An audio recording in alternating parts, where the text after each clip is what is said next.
Oh, can you feel it? Can you feel the impending crash out? Can you feel how bad I'm going to get one guy in the chat? Can you feel it? Can you feel it in your bones? I can feel it. Oh, I can feel it. You know, it would be nice if we could just talk about the JQ with Mentis. Wouldn't that be nice? He makes several videos filled with fluff. Him literally going, you know, et cetera, blah, blah, blah. He literally says that in his video. Yeah, blah, blah, blah, blah, blah. And then maybe like, 80% is just fluff about things that nobody contests. Like, hey guys, did you know censorship is bad? Huh? Do you know people don't like censorship? Did you guys know that? Who is that video for? Hey, do you know that per capita is pretty nuanced? Is it? Oddly enough, I had a lot of MentisWave. No, they're not fans. No, they're just people that happen to agree with MentisWave in my comment section on my video. And I'm thinking to myself, how many deviations can we have from talking about the JQ? How long can I make this stream about not talking about the JQ for? Well, they're going to help me out because we're just not going to be allowed to talk about it. It's incredible. They'd rather talk about the Streisand effect. We're going to get into that. That's apparently a huge point of contention. Really ticky-tack little minutia arguments and not, I don't know, the fact that Nick Fuentes has been targeted for a decade by the Moose, which MentisWave completely acknowledges. MentisWave has, like, James Lindsay characteristics. But, like, James Lindsay doesn't walk right up to the line like MentisWave. MentisWave will grant every single argument and go, yeah, but it could be for any reason. Yeah, but I don't want to be a conspiracy theorist. He will literally grant that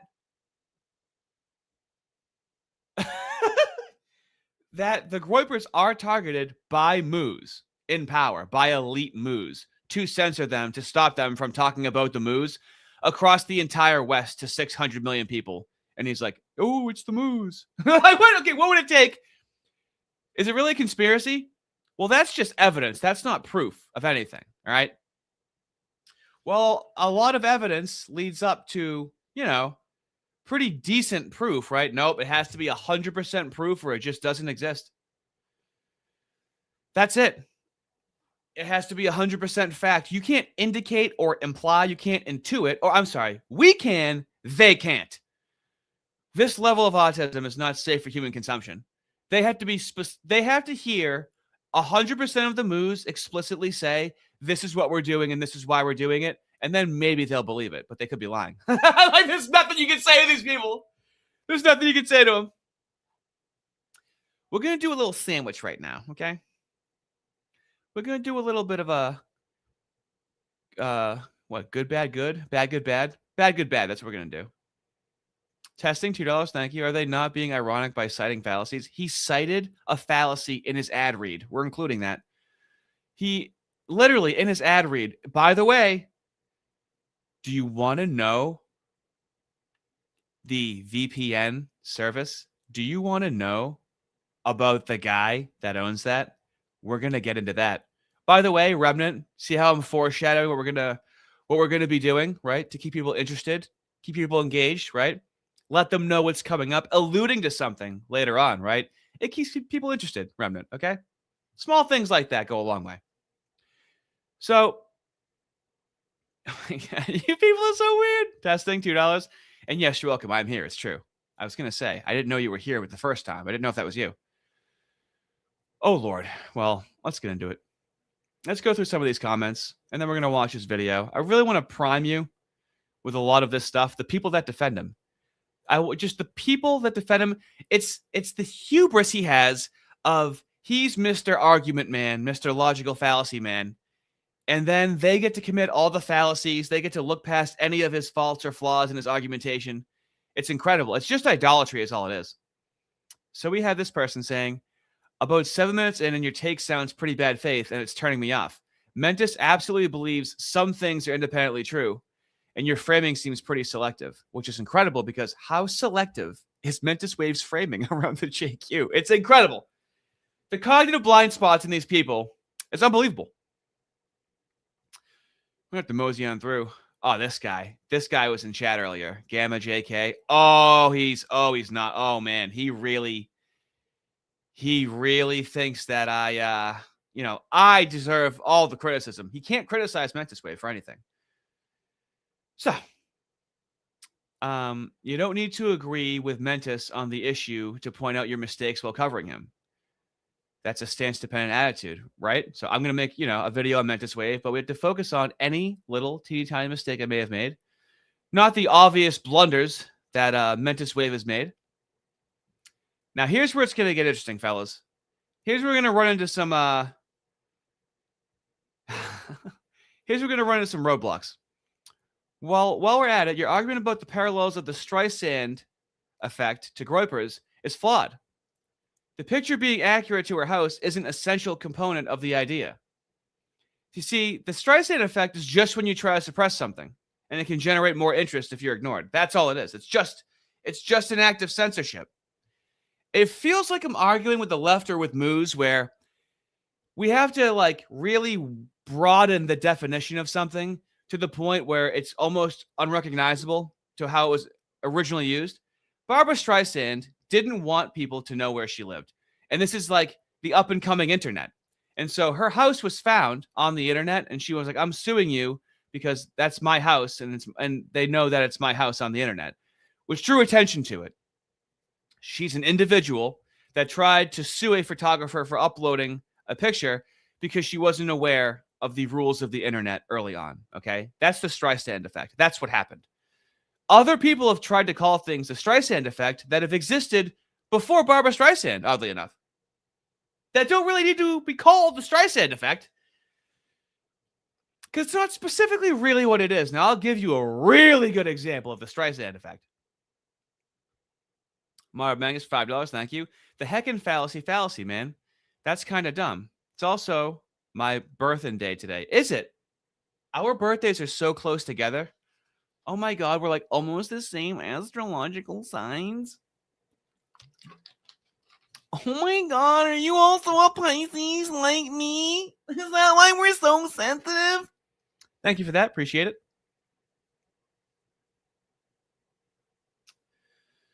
Okay. So this is going to be a huge point of contention in the chat. So I'm saying the Streisand effect is predicated on hiding something true. That's what it means. You're engaging in changing what something means fallacy. I love saying that, Just accuse them of a fallacy. This is how these people understand things. Goes, if you say so, I've never interpreted it that way. Okay, so it's just the definitions are up to interpretation. I might just interpret the Streisand effect to mean whatever I need it to mean to relate it to the Groypers, which seems like what Mentis did. So if you say so, it's like, no, it kind of means something more specific than just censorship causing people to look into something. It means a little bit more than that, right? I mean, censorship isn't when someone tries to, are we called, so now we got to do what is censorship? Is censorship when a parent disciplines their child for not swearing? Yeah, technically that's an act of censorship. Okay, when we're talking about censorship with the Groypers, are we talking about governments, private institutions, NGOs across the West, making it so people go to jail for talking about the Holly? Is that more so what we mean by censorship? Well, that's also an act of censorship. So, we're using censorship where a parent disciplining their kid's speech is going to be like the same thing as governments making it so people can't challenge the Holly. Or we can do this. Or censorship usually means in organization, government, in a high position of power, restricts the speech of a populace. Oftentimes to hide the truth is usually what censorship means. But no, we can't do that. They have to queer it. They have to make it like gender.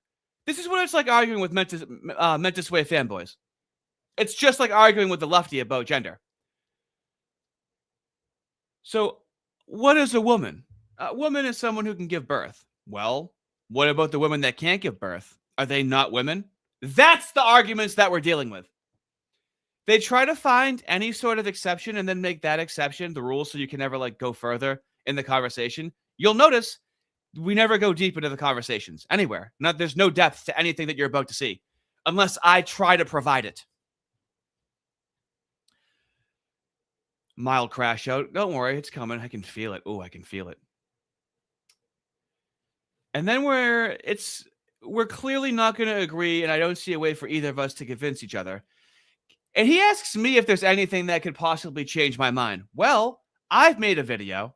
They never apply any of their criticisms to themselves. Do you ever ask yourself, what would change my mind? I've made a video, so why don't you tell me what would change your mind, since my video clearly wasn't compelling to you at all? So I've given you some compelling evidence that didn't work on you. So why don't you tell me what would change your mind? And now we're getting into the weeds. This is what they do. This is what the libertarians do. We had to get into the weeds, just like what Vosh does. He brings you into the weeds, and then you're like, "What are we talking about?" They're like, "Hey, we're into the weeds. Let's go back to what we were talking about, whatever that was." If we disagree on a definition of a term, is there some authority we can agree on to arbitrate the meaning? Yeah, I'm just trying to talk about the JQ over here, okay? Now we're looking for third-party arbitration. You can't make it up. The things that they'll do to not talk about the JQ is incredible. Oh, it's functionally commie. It's like talking to a lefty about gender. It's like talking to a lefty about crime statistics. It's just constant obfuscation, but they're acting like they're being good faith, you know? Maybe we need to get a third-party arbitration here. This is talking to the left 101. Well, let's define what we're talking about. Let's define the definition and talk about the definition for a half an hour. Those are real fun, conducive conversations. Now, someone said, just looked it up. The Streisand effect is about suppression of information. See, that's all it is. It's nothing more specific than that. You see, before Barbra Streisand, we didn't have a term for suppression of information. Nothing unique about the Streisand effect to call it the Streisand effect. It's just suppression of information. They did it with autism. Remember Asperger's? Remember Asperger's was high-functioning autism? And then autism was low-functioning autism? And now there's a giant autism umbrella, and now nobody knows what autism is now? This is what MentisWave does. Well, I guess not him necessarily, but the people that listen to him seem to really get excited to do this, where the Streisand effect is now just suppressing information. We needed a whole effect to describe that. It didn't exist beforehand. As I've been saying, the definition of a word is its application in society.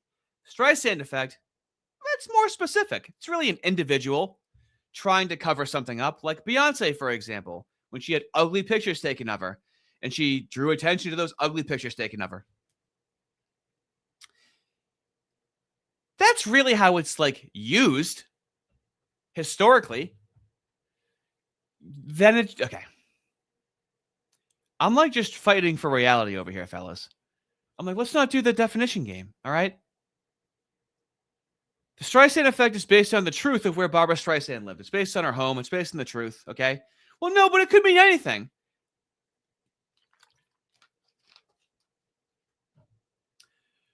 Oh, it's bitchy. Now we're getting into defamation, okay? You want to know why that's wild? The Streisand effect doesn't have to do with defamation at all. You see how we're trying to complicate this? Do you see how we're trying to not understand something very simple and straightforward? Hold on. Let me look at the chat. I probably said something that's emboldened the chat. Okay. Let's take this for a spin right now. Obviously, some things are complicated. Hey, did you guys know some things are complicated? Did you guys know that? Did you guys know that some things... Wow, I'm learning so much right now. That isn't an obfuscation. Also, a third party can be the common use definition or the intended meaning by the original statement MentisWave made. Okay. this is where it feels Lindsay-ish. They like to hear themselves talk. Okay. Did you guys know that some things are complicated? And that's not an obfuscation? And that sometimes a third. Okay. What was that? Who was that at? Who was that for? What was the point of that? Okay. Do you feel better? Did that change anything? I don't. Can we talk about the JQ? No. Let's talk about how things can be sometimes in some situations. Oh, okay. Terrific.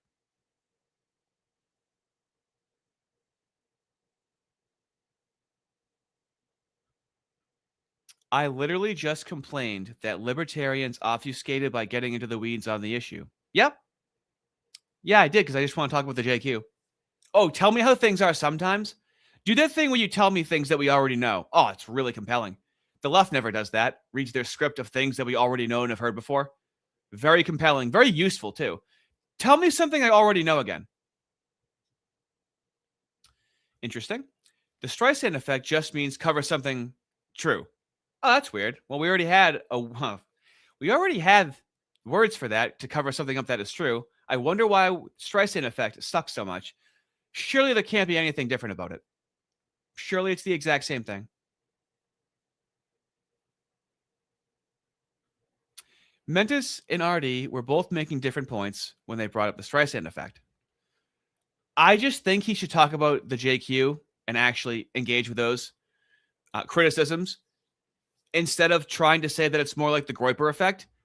Because like the Streisand effect is predicated on that's her house and that's where she lived. She wanted to hide the truth of where she really lived.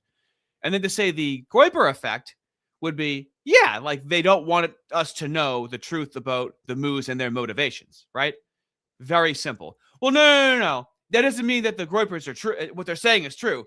Well, they should probably not use the Streisand effect then, because why is there a collusion of governments and countries to make it so people can't talk about it? It could be for any reason. Doesn't mean it's true. But what's the reason? That's like, what's a reasonable reason for that? Like, I know we can't prove it's 100% true, but like, you know, if a guy's walking at you with a knife and he says, I'm going to kill you, the MentisWave fanboys are going to go, well, that could mean anything.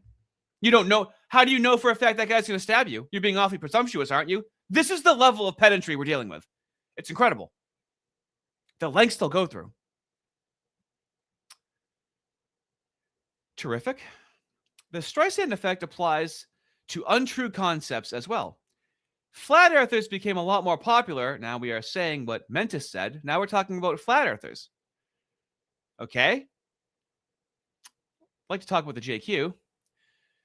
That's not the Streisand effect, I says to him. What you're talking about has existed well before the Streisand effect. Censoring something isn't the Streisand effect. It's like the two different things, all right? And then, of course, now we're invoking defamation. Like, we're just getting into the weeds. It's not complicated. All right. I refuse to make it complicated. I refuse to talk to a leftist about gender and satisfy their delusions and have this like definition about gender. I refuse to do it. And I'm going to refuse to do it with the queer libertarians known as the MentisWave fanboys. They're trying to queer the conversation by being hyper pedantic. Yeah. We're going to be seeing this a lot. I've also argued strongly against Mentis several times. Not a fanboy, not even a libertarian. Yeah. Terrific. Absolutely. You're just going to essentially function as one because for some reason, I don't know. There's nothing to there's nothing to criticize Mentis about in the video that I made. Interesting. Nothing at all. So, now we're getting into it over here. I love this too.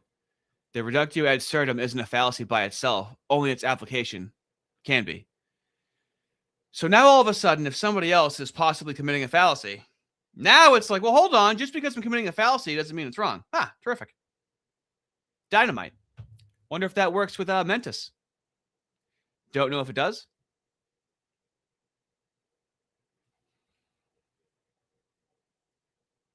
That's great. The Streisand effect has nothing to do with defamation. In fact, there's nothing anyone can do about the Streisand effect because it's completely legal and it's something they do to themselves.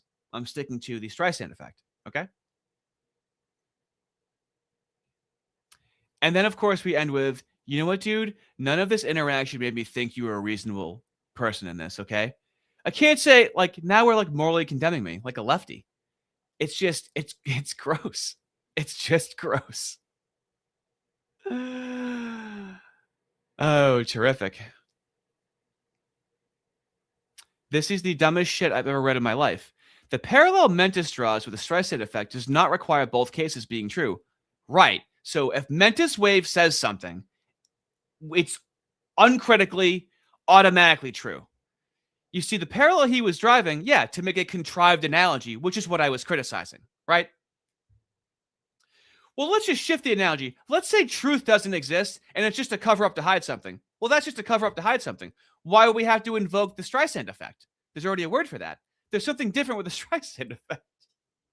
It's not that complicated, but it has to be. We have to then reduce the Streisand effect to meaning virtually nothing and just a cover up in order to make his point make sense, right? I can draw my own parallel, right? I'm drawing my own parallel. Well, they're both hiding the truth, essentially. They're both using censorship to hide the truth. So that's like making it a parallel. That's the parallel analogy. What we'll be drawing your own parallel is saying now truth doesn't matter and it's just covering something up. To then have people cause people to be interested in what you're saying. I love this. Just because Mentis names everything a fallacy doesn't mean his logic isn't correct. The guy gets so much charitability. It's incredible. They're not his fanboys, though, okay? They're just objective observers that can't criticize him and will criticize any small thing I say. It's just weird how that works out.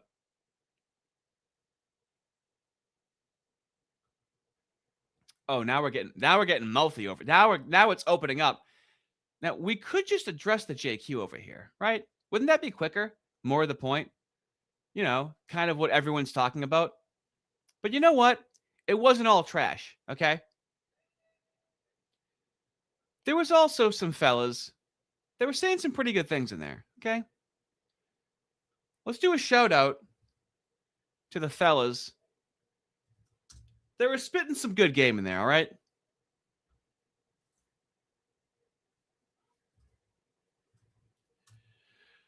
I forgot where I read this, but it's my favorite. If you told me that Polish people in Laos created laws that made it illegal in Laos to criticize Poles, but not native Laotians, I'd assume that Poles were up to something in Laos. Right? Do you see how it's suspicious, but you can't prove anything? But do you see how, just because you can't prove something, doesn't mean you can't have a strong, ironclad inclination that something nasty is afoot? At 16 minutes and 30 seconds, now he admits the very thing he has been denying, but still thinks he is right somehow. Yeah, this is a good point. So, this is from the video, and he lays out, this is what I'm saying. James Lindsay doesn't do this. MentisWave will lay out the entire case of why people are suspicious of the moves, and then at the end go, it could be anything, though. Hey, whoa! Let's not be presumptuous. Check it out. It's a force doctrine, and it's the rationale that they use. It's not an argument. There's no back and forth discussion about it, okay? I'll admit it's a bad argument, okay? But you want to live in this eternal world of arguing like a woman. I'm sorry. We can't just sit here and bicker back and forth about good arguments, bad arguments, okay? It's a cowardly position. We're talking about what is happening in society and why it is happening in society and what are the motivating factors of this happening in society. Sorry, I don't have a study for you on motivations, Mentis, okay? This is a type of intelligence you do not have access to. It's just how the human mind works. And it honestly makes sense from an incentive-based perspective. Like, for example, in any kind of political scandal, when a politician tries their hardest to prevent information from getting out, that usually coincides with an increased probability of them being guilty. And an increased probability of them being guilty. Okay, yeah, it's not 100%. Your first thought should be they're hiding the truth. I would assume. I'm sorry. I'm assuming that. Guy's walking down the street with a knife. He says, I'm going to kill you. Well, we don't know for a fact. So there's another reason for the forbidden fruit effect. It's really just people recognizing the pattern that if some elite wants to sweep something under the rug, then more likely than not, there's something interesting under the rug. Oh, Mentis, baby, you're Right. so close. What if the JQ is wanting to talk about what's being swept under the rug? Right. Do you see? Do you see how weird it is? How close he is capable of getting? He just diverts to this very vague language. Now, this is for posterity, okay? I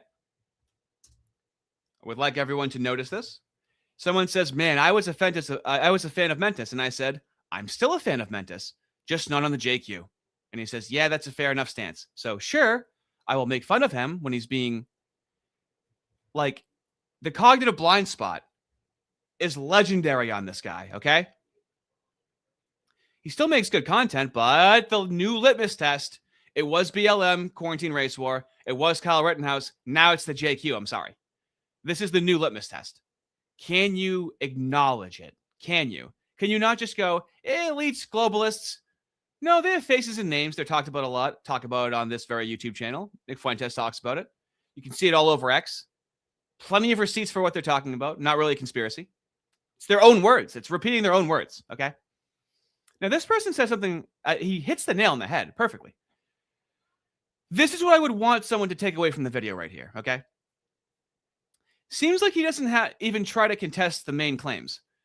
There are institutions like political bodies, financial entities, social groups, and general cultural attitudes that disproportionately contain members of one specific group, the Moos.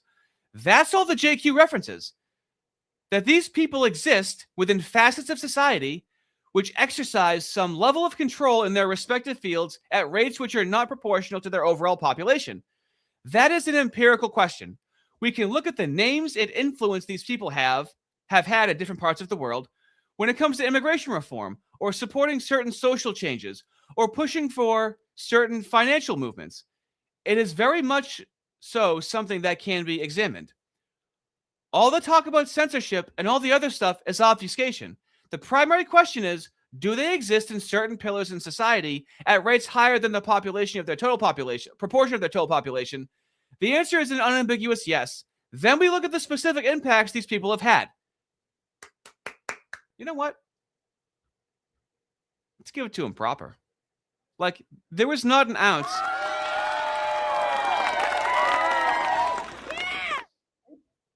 I mean, that should just be, I should just cut that, print it.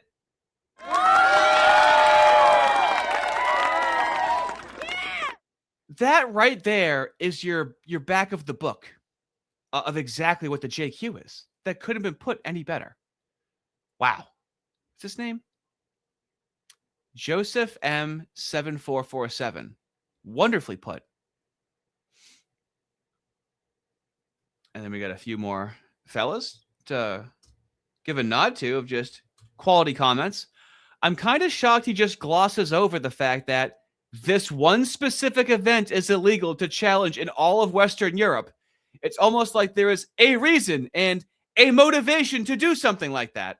Yep, exactly. He never goes into detail. It's a lot of fluff. Oh, it's a lot of fluff.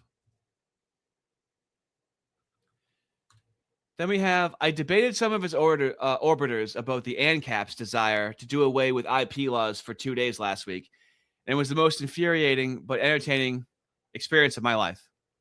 Now this, IP doesn't exist. You can't own an idea. I'm just going to try and follow this, okay? IP doesn't exist. You can't own an idea. Okay. It's physically impossible. Okay. Let's just act like this is physical property. The only way to achieve IP laws is through force. I mean, that's the same thing with physical property, which makes it a derivative of the state. Also, to enforce his rights is through force, which makes it a derivative of the state, which is flawed, which is a flawed entity. Right. So wouldn't that make his rights flawed entity? And yes, anything that's enforced needs to be by the state. Right. So IP doesn't exist. You can't own an idea. So rights don't exist. Doesn't that also work for rights? We're not going to get into that. I'm not here in the business of making this into a IP argument. I'm a content creator, so I don't own anything that I make. It just seems to kind of make sense. IP, it's like gun laws. Do we need a ton of gun laws? No. Do we need some gun laws? Sure. It's not like IP is this one thing. I believe we could be reasonable with it, but it has its place. Here we go. Let's start turning up the temperature. First, let me just check in on the fellas. Testing $2, thank you. Happy February birthdays to my fellow new 40-year-olds. Well, I would say maybe it's March now. Carrying Armadillo for $2. Kroll show fan. That was a spot-on Liz impression. See? I know. And Kroll show, Big Mouth, the show that he did, had a white person voicing a black character, and she lost her job because she's a white person voicing a black character. Okay? They ruin everything. Testing, $2. Streisand effect draws attention to real things. Well, just look at what the Streisand effect was. And I'll give you a perfect one-to-one example later on. But I don't know why we have to call it the Streisand effect for a government trying to hide something, and we know that they're hiding the truth. That concept has been around. We don't need a new word for that. That doesn't add anything. Streisand was a woman suing a photographer. Okay? It's much more of a specific interpersonal thing when it's used. Testing, $5. MentisWave fans, name one other historical topic you go to jail for questioning the historical numbers about in most of Europe and beyond. It's unique. Thank you. Thank you. I would condense that down to saying, well, with the Moos, it's very unique. There's nothing else like them. In terms of their identity, we've shown it time and time again. It's a religion. It's an ethnicity. It's a way of life. It's a culture. It's a political movement. By their own admission, by the way. That's unique. Testing for $2. Thank you. They need to admit his scripted analogy doesn't work. Well, we'll see. Let's interact with the people that support him. Let me just do a quick once-over in the chat in case I have to scream at somebody. Dismas Del DeMayo. Yeah, you can. I saw that you contacted me. Yeah. When I'm done with this, I'll let people know. So this guy says, it is extremely disingenuous to interpret Mentis' argument with a Streisand effect. Can we talk about the JQ? Nope. We got to talk about the Streisand effect. That's the most important part. That's the most important takeaway of what I said. As it being true knowledge, he is clearly stating that the knowledge was trying to be hidden, aka censorship. Do we see now that just hiding knowledge is now censorship? Does this feel like leftists at all whatsoever talking about gender? Now censorship. Here, you know what?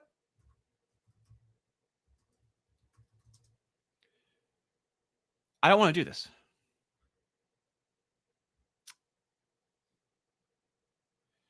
When we talk about censorship, as we can see over here, classic picture over here, censorship can be conducted by governments and private institutions. When an individual, such as an author or creator, engages in censorship of their own works or speech, it is referred to as self-censorship.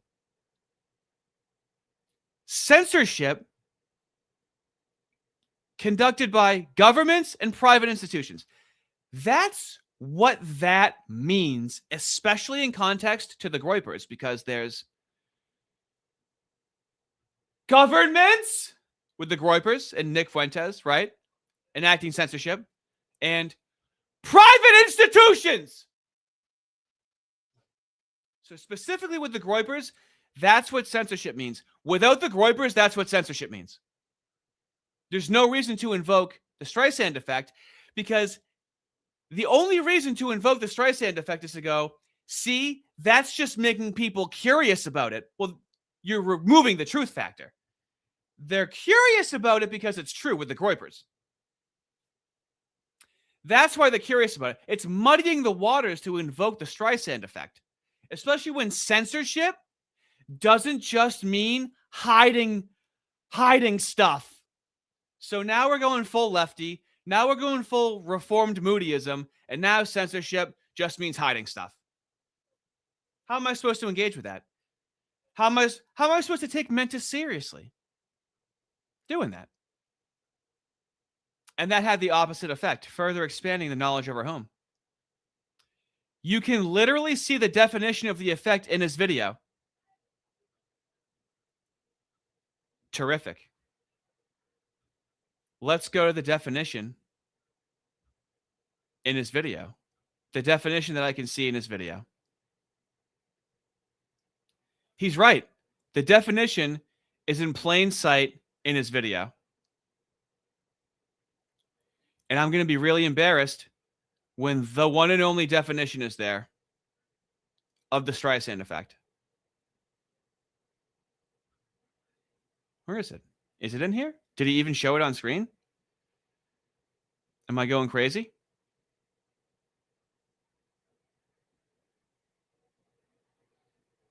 Huh.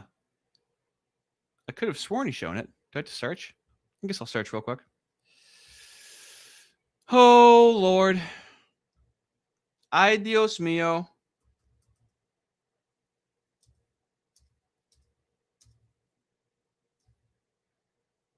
Is that 17 minutes? Is it that late into it? It is. Streisand effect, named after, of course, Barbara Streisand, trying to make it so that... Terrific. So, fellas, I'm going to have to eat some humble pie right now, okay?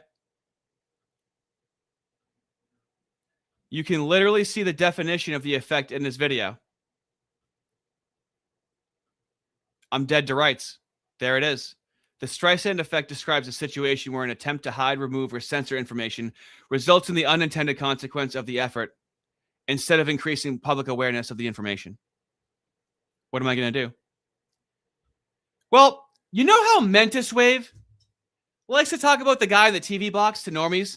Since the TV says something, that must make it true.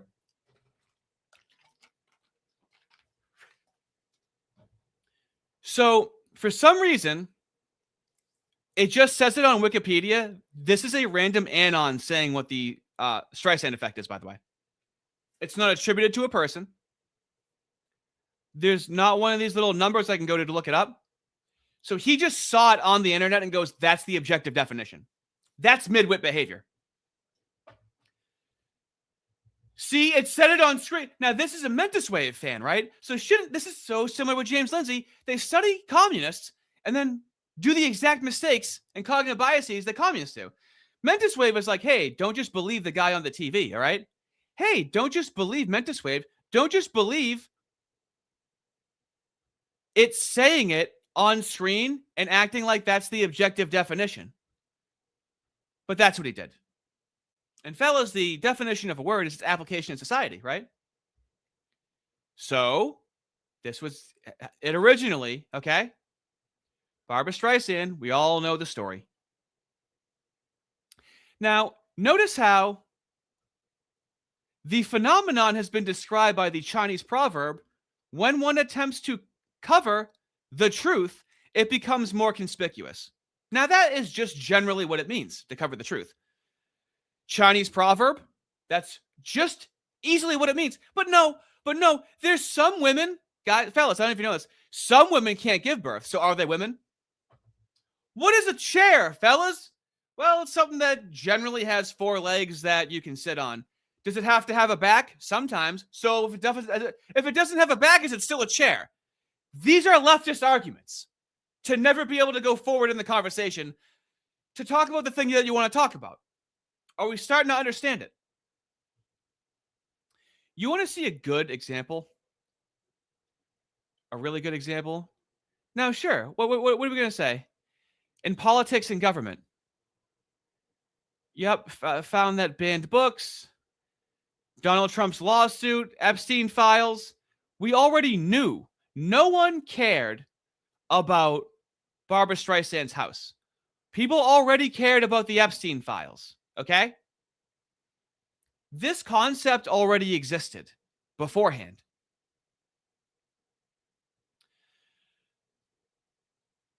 And then there's like Church of Scientology. Sure, dude. Okay? Let's just all call these the Streisand effect. Even though no one knew or cared about her house beforehand. Okay? It's not really the Streisand effect. It's stuff that people already knew about. There's no reason to call it this muddying the waters over here, okay? You're covering up something that's true, okay? But it's something that nobody knew about. Let me give you a fantastic example, a parallel one-to-one example of the Streisand effect. Do you guys remember Jack Murphy from Tim Pool? Do you remember what happened to Jack Murphy from Tim Pool? Let's see if the fellas know.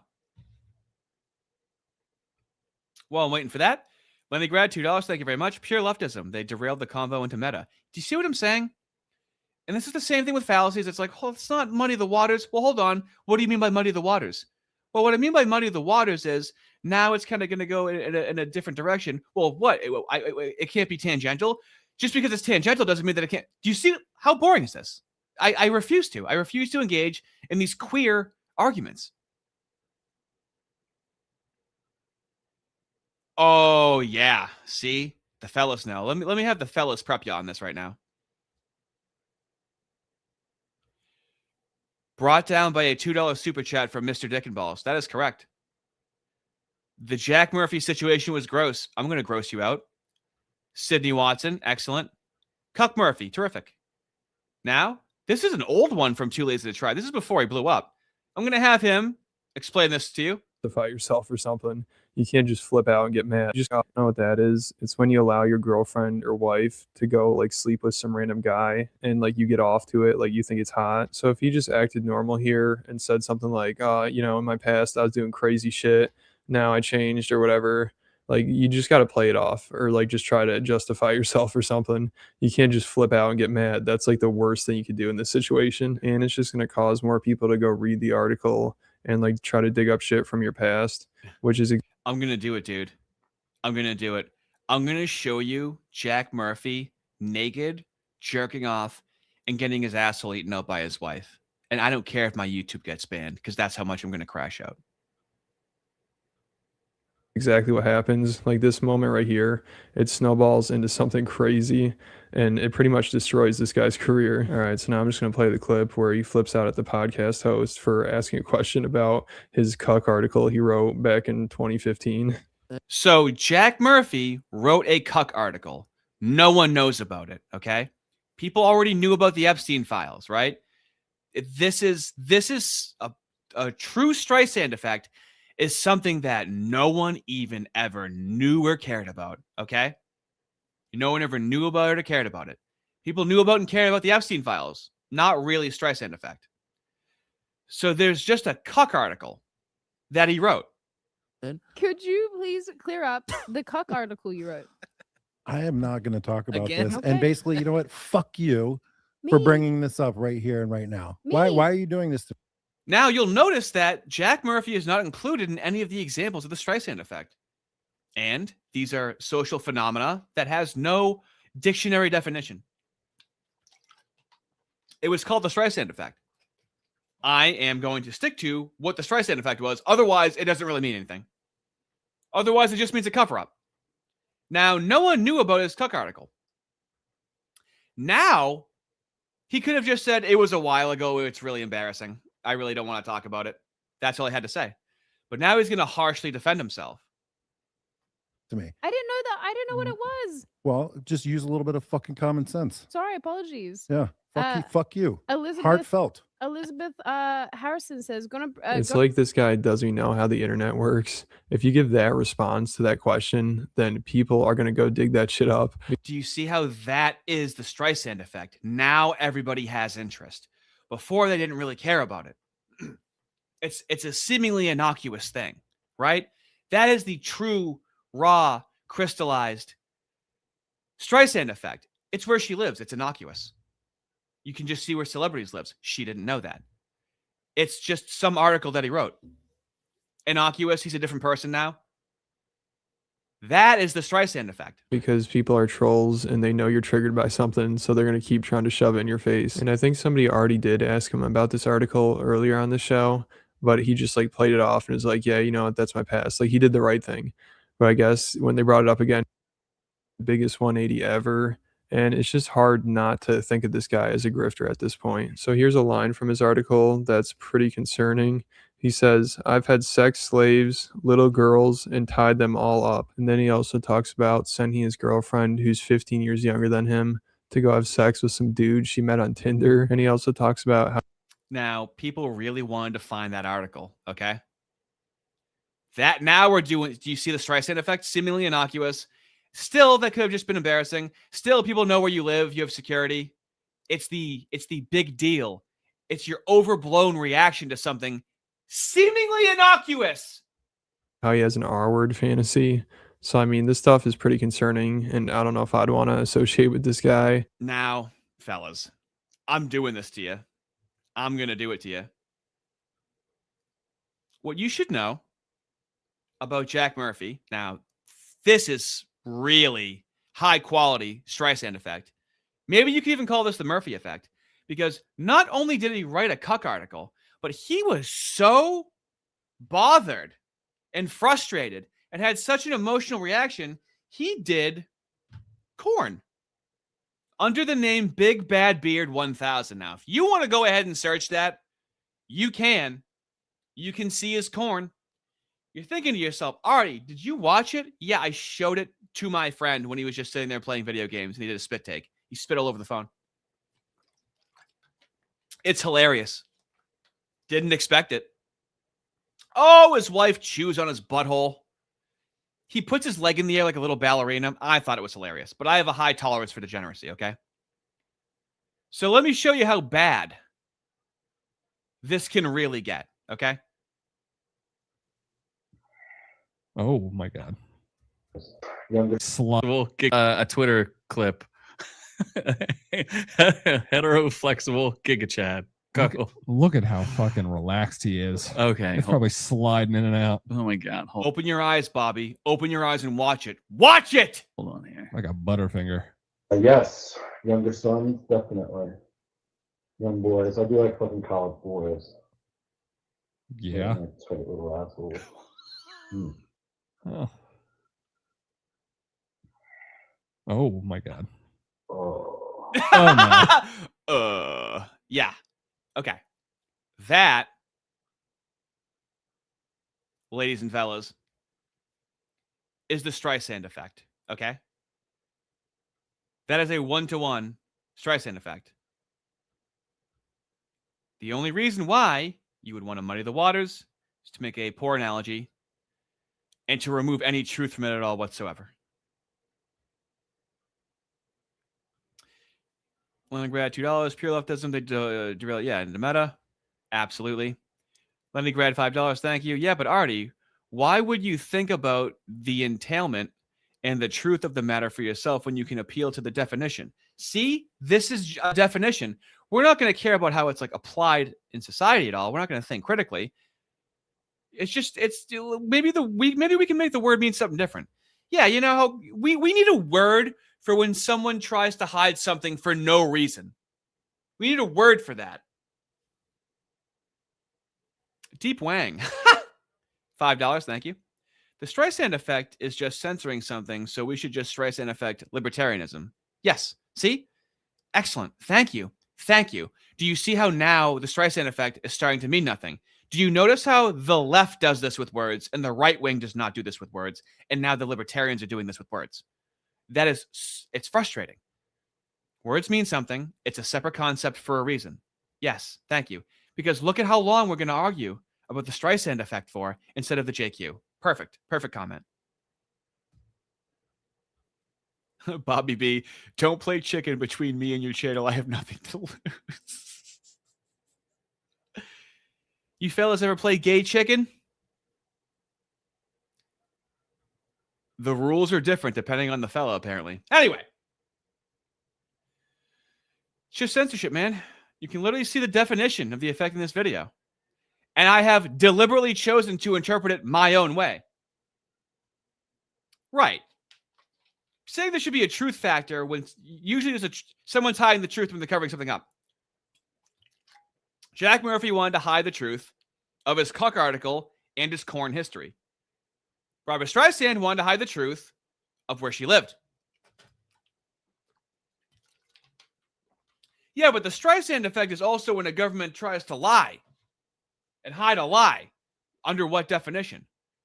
Oh, random definition I saw online. Oh, okay. That's really smart. You're not a midwit.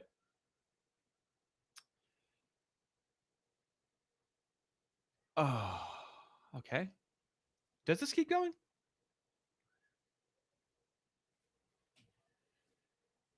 And this is, yeah, he's like, I disagree with Fallacy Man too. But for some reason, they disagree with Mentis, but for some reason, it has to revolve around not hiding something because it's true. Because if we do that, then that bolsters the Groypers, right? We cannot even let's get back to the JQ. We can't think for a moment that the reason why they spend billions of dollars and communicate with each other internationally for decades in order to suppress people and censor them to not be able to talk about the JQ, we can't imagine that it's because what people have to say about the JQ is true. We can't! Because it's like the Streisand effect, don't you see? We'll get Scootin' here. Sergeant bias, good thinker, bad faith. What did you say? What did you say to me? It's extremely disingenuous. Now, here's the thing. Now, this could be a good point, okay? I want to make this well known.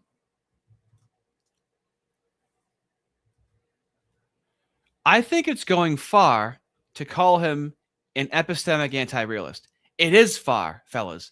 You know what? I am going far when I say that. But you know what this shows me? Discernment. Because what somebody could have said is, I don't think he's an epistemic anti-realist overall. I think when it comes to the JQ, he's acting like an epistemic anti-realist. Pretty easy. But look at this cope.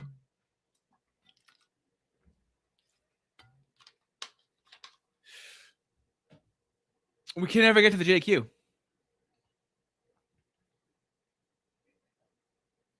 There's another one. Oh, I love this. Oh, dude, you're going to see this a lot. Here's the issue. I don't understand what Mentis was saying, okay? Now, of course, what he's saying is like really difficult to understand, right? Censorship bad. Censorship makes people think that you're hiding something. Really difficult to understand what he's saying. Let's try it again. I don't think you understand what Mentis was talking about in the video. Additionally, oh, we're not going to explain that. Okay. Not explaining what the hell you're talking about, fallacy. Additionally, epistemic anti-realism would apply to all knowledge claims, regardless if they are normative. Oh, they love talking about stuff. Oh, they love it. And it's incredible that you would say that since all my videos describe how Mentis doesn't understand what he's talking about when he's talking about the JQ. It's a world. It's a little world that they are living in that I am not living in. Just a couple more and we'll get underway. Oh, I love this. Oh, I love this. Look at this, okay? Now, I understand you got a lot to say, right? You don't agree with me. You got a lot to say. I didn't take him to mean that the truth is irrelevant in all contexts. Just that it's specifically irrelevant to whether or not censorship is good or bad, or whether the reasoning behind censorship is sound. You see, censoring actual lies are unhelpful. Did you guys know that? I can't help but say this. Did you guys know that censoring actual lies are unhelpful? This right here are things that we already know and have heard, okay? Did you guys know that the left applies double standards? Did you know that? Why are you saying all of this? We know. Yes, we know that the left does these things. What is going on? Can we talk about the JQ? Please, can we talk about the JQ? Please? And I'm like, I don't know why you people do this. You take so much time to say nothing new. We all know everything that you're saying. You didn't explain anything new to anybody. You take a long time to say things that are very obvious, which Mentis does through and through. Oh, do you guys know censorship is bad? You see, let me tell you about the flat Earth and how they get sent. No, just talk about the JQ. Just address it, please, please. We all know. Oh, we're gonna get to something really fun. Are you guys ready? Are you guys ready? Should I show it to you now? About his VPN, fellas in the chat. Do you know about the VPN that MentisWave is hawking? Someone says, I listen to Mentis usually when mowing the lawn. Not sure what this means. Funny comment. Yeah, so far OP's points are not making a lot of sense. Lots of ignoratio elenecci and burning the straw man. Oh, dude, did I commit a fallacy? Sounds like I committed a fallacy, huh? Let's see. Let's check the chat. Do we know? Do we know about his VPN? How am I going to integrate this? It doesn't look like we do.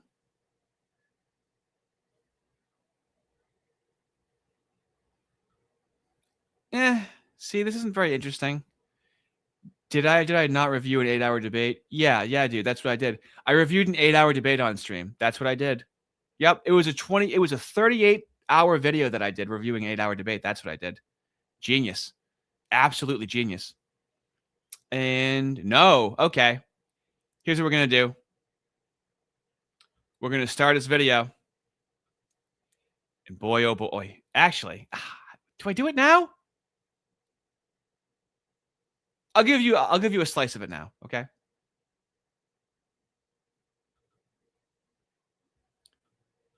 Now, this is I think this is just a coincidence, okay? So, the VPN that sponsored his channel is an Israeli VPN, okay? 7K joke, it's an Israeli VPN. Someone says, why should I care that it's an Israeli VPN? You people are deranged. Who cares? Why does it matter that it's an Israeli VPN? Okay.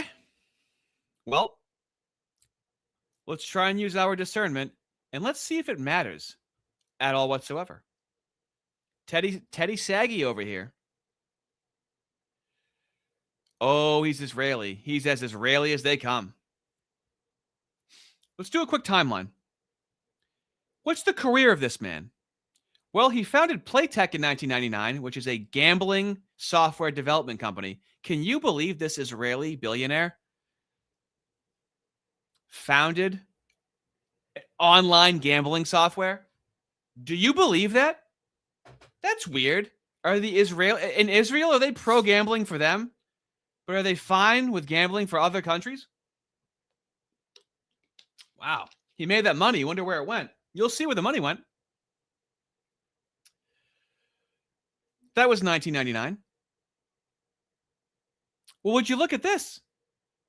He was a majority shareholder of the company, which is a credit card clearing company for online gambling, for the online gambling industry. Owns an online gambling piece of software, by the way. Not even the site. Owns the software and owns the credit card clearing company for the online gambling industry. Wow.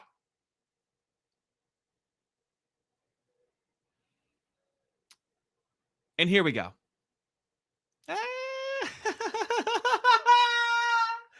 Let's do it.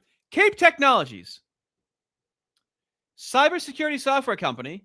They own VPN services and cybersecurity tools, including CyberGhost, Private Internet Access, which is who sponsors MentisWave, ZenMate, and ExpressVPN. Okay. Cape Technologies wasn't always called Cape Technologies, fellas, okay? You see, in late 2012, Saggy acquired the startup company CrossRider for $37 million. CrossRider started off by making a software development kit, an SDK, for the development of browser extensions. So right now, Saggy has, he's really into like gambling software, okay? He's really into credit card processors for gambling sites, okay? And now he's really into browser extensions for monetizing, okay? Now, the issue was the monetization options were used by major ad injectors, which over time, cross-writer services became increasingly utilized by malware and adware developers, and the company was able to combat misuse. Wow, this guy with a history, gambling software, just can't combat misuse. Can you believe it was misused? Here's where it gets interesting, fellas. In June of 2016, they got a new management team, and they started to focus on cybersecurity. So they failed with making software development kits that were very easy to hack with malware. And then 4 years later decided, you know what? Let's get into cybersecurity. Very trustworthy. They stopped doing their SDK business to focus on the VPN sector in 2017. Now, in March of 2018, they changed the name of the company. It's the same company. It's Crossrider, but now they're Cape Technologies. And now instead of failing to even keep browser extensions safe, now they want to focus on VPN and keep your data safe. They're not going to use it nefariously, the guy with a history of gambling sites. Cape then purchased ZenMate and then purchased private internet access in 2019. On September 13th of 2021, Cape acquired ExpressVPN, raising concerns based on their predecessor's history of making tools that were used for adware. This guy also owns VPN Review Publisher. He also owns websites that review VPNs, okay? So that's the guy that owns the sponsor, the VPN sponsor for MentisWave's thing. So why does it matter that he's Israeli, okay? Now, I got some questions. Are there some red flags on this man's ethics? Well, in 1996, at the age of 25, he was a stockbroker in Israel and pled guilty to bribery, securities fraud, and stock manipulation. He rigged a Bank of Israel government bond auction, inflating prices for personal gain. Who is this? Who are we talking about over here? Teddy Saggy, baby. The man himself. Interesting. Criminal past. And just classic Israeli mooish manipulation of money. Wouldn't we agree, Phil? Are we really surprised? You know? I just think it's hilarious. Does it really matter that he's Israeli? Well, I mean, the fact that you don't want... Oh, is that the Streisand effect? Do you not want me to look into it? And now I'm finding out how much of a scumbag this guy is at this company?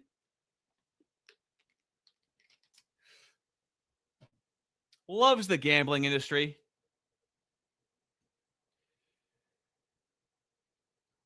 His key staff include ex-IDF intelligence veterans.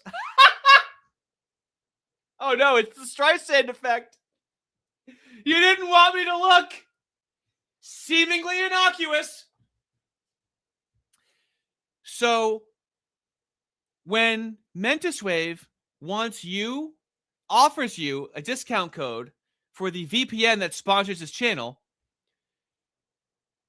it's an Israeli whose key staff include ex-IDF intelligence veterans.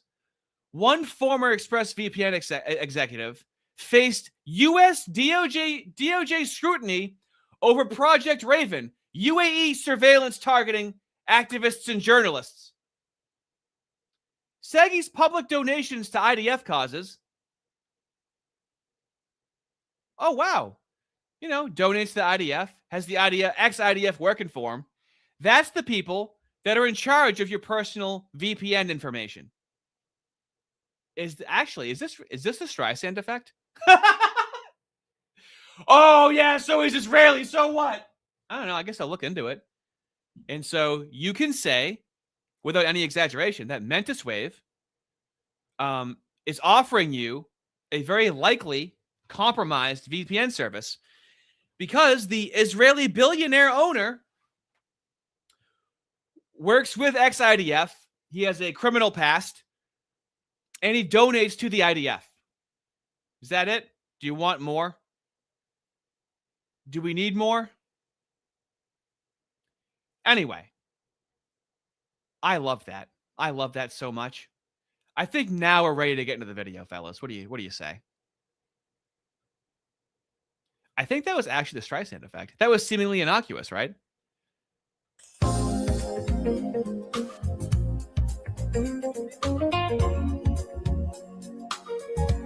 So now whenever you see PIA, private internet access, that's owned by an Israeli billionaire who owns the most expensive home on the most expensive street, by the way, in Israel. This is owned by an Israeli billionaire, okay, who works with the IDF, I'm sorry, ex-IDF, to keep your information safe.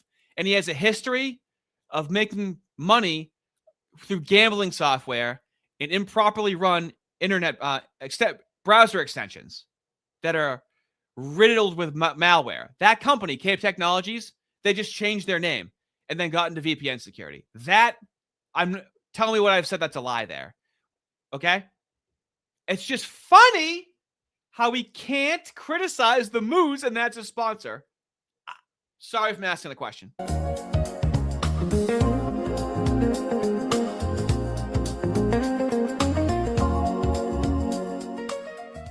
Hey, internets. Censorship is the ultimate example of a topic where there is a very large disconnect between the positions that people claim to have and the positions that people often act. Did you know that people think and feel a certain way about censorship? This is how it always starts out. So who is he talking to? Who is the audience for his videos? It's always baffling to me. Actually have. It's not really a big secret that when you ask your average person whether or not they dislike censorship, most people will say that they dislike censorship. People in the age of liberalism will almost overwhelmingly say that they are pro-free speech. And yet, when you take a look around the world and laws that people actually end up supporting and the kinds of discussions that... Did you guys know that when people say that they're against censorship, they're actually pro-censorship for stuff that they find objectionable? Did you guys know that? That the stuff that people want to censor, that they find offensive and objectionable. Did you guys know that? We're learning something new today with this video. Very good comment. There is no such thing as an ex-Black Ops agent. They work for life regardless of nation. I think that's a pretty good comment. But anyway, let's go back to learning right now, okay? Did you guys know that about censorship?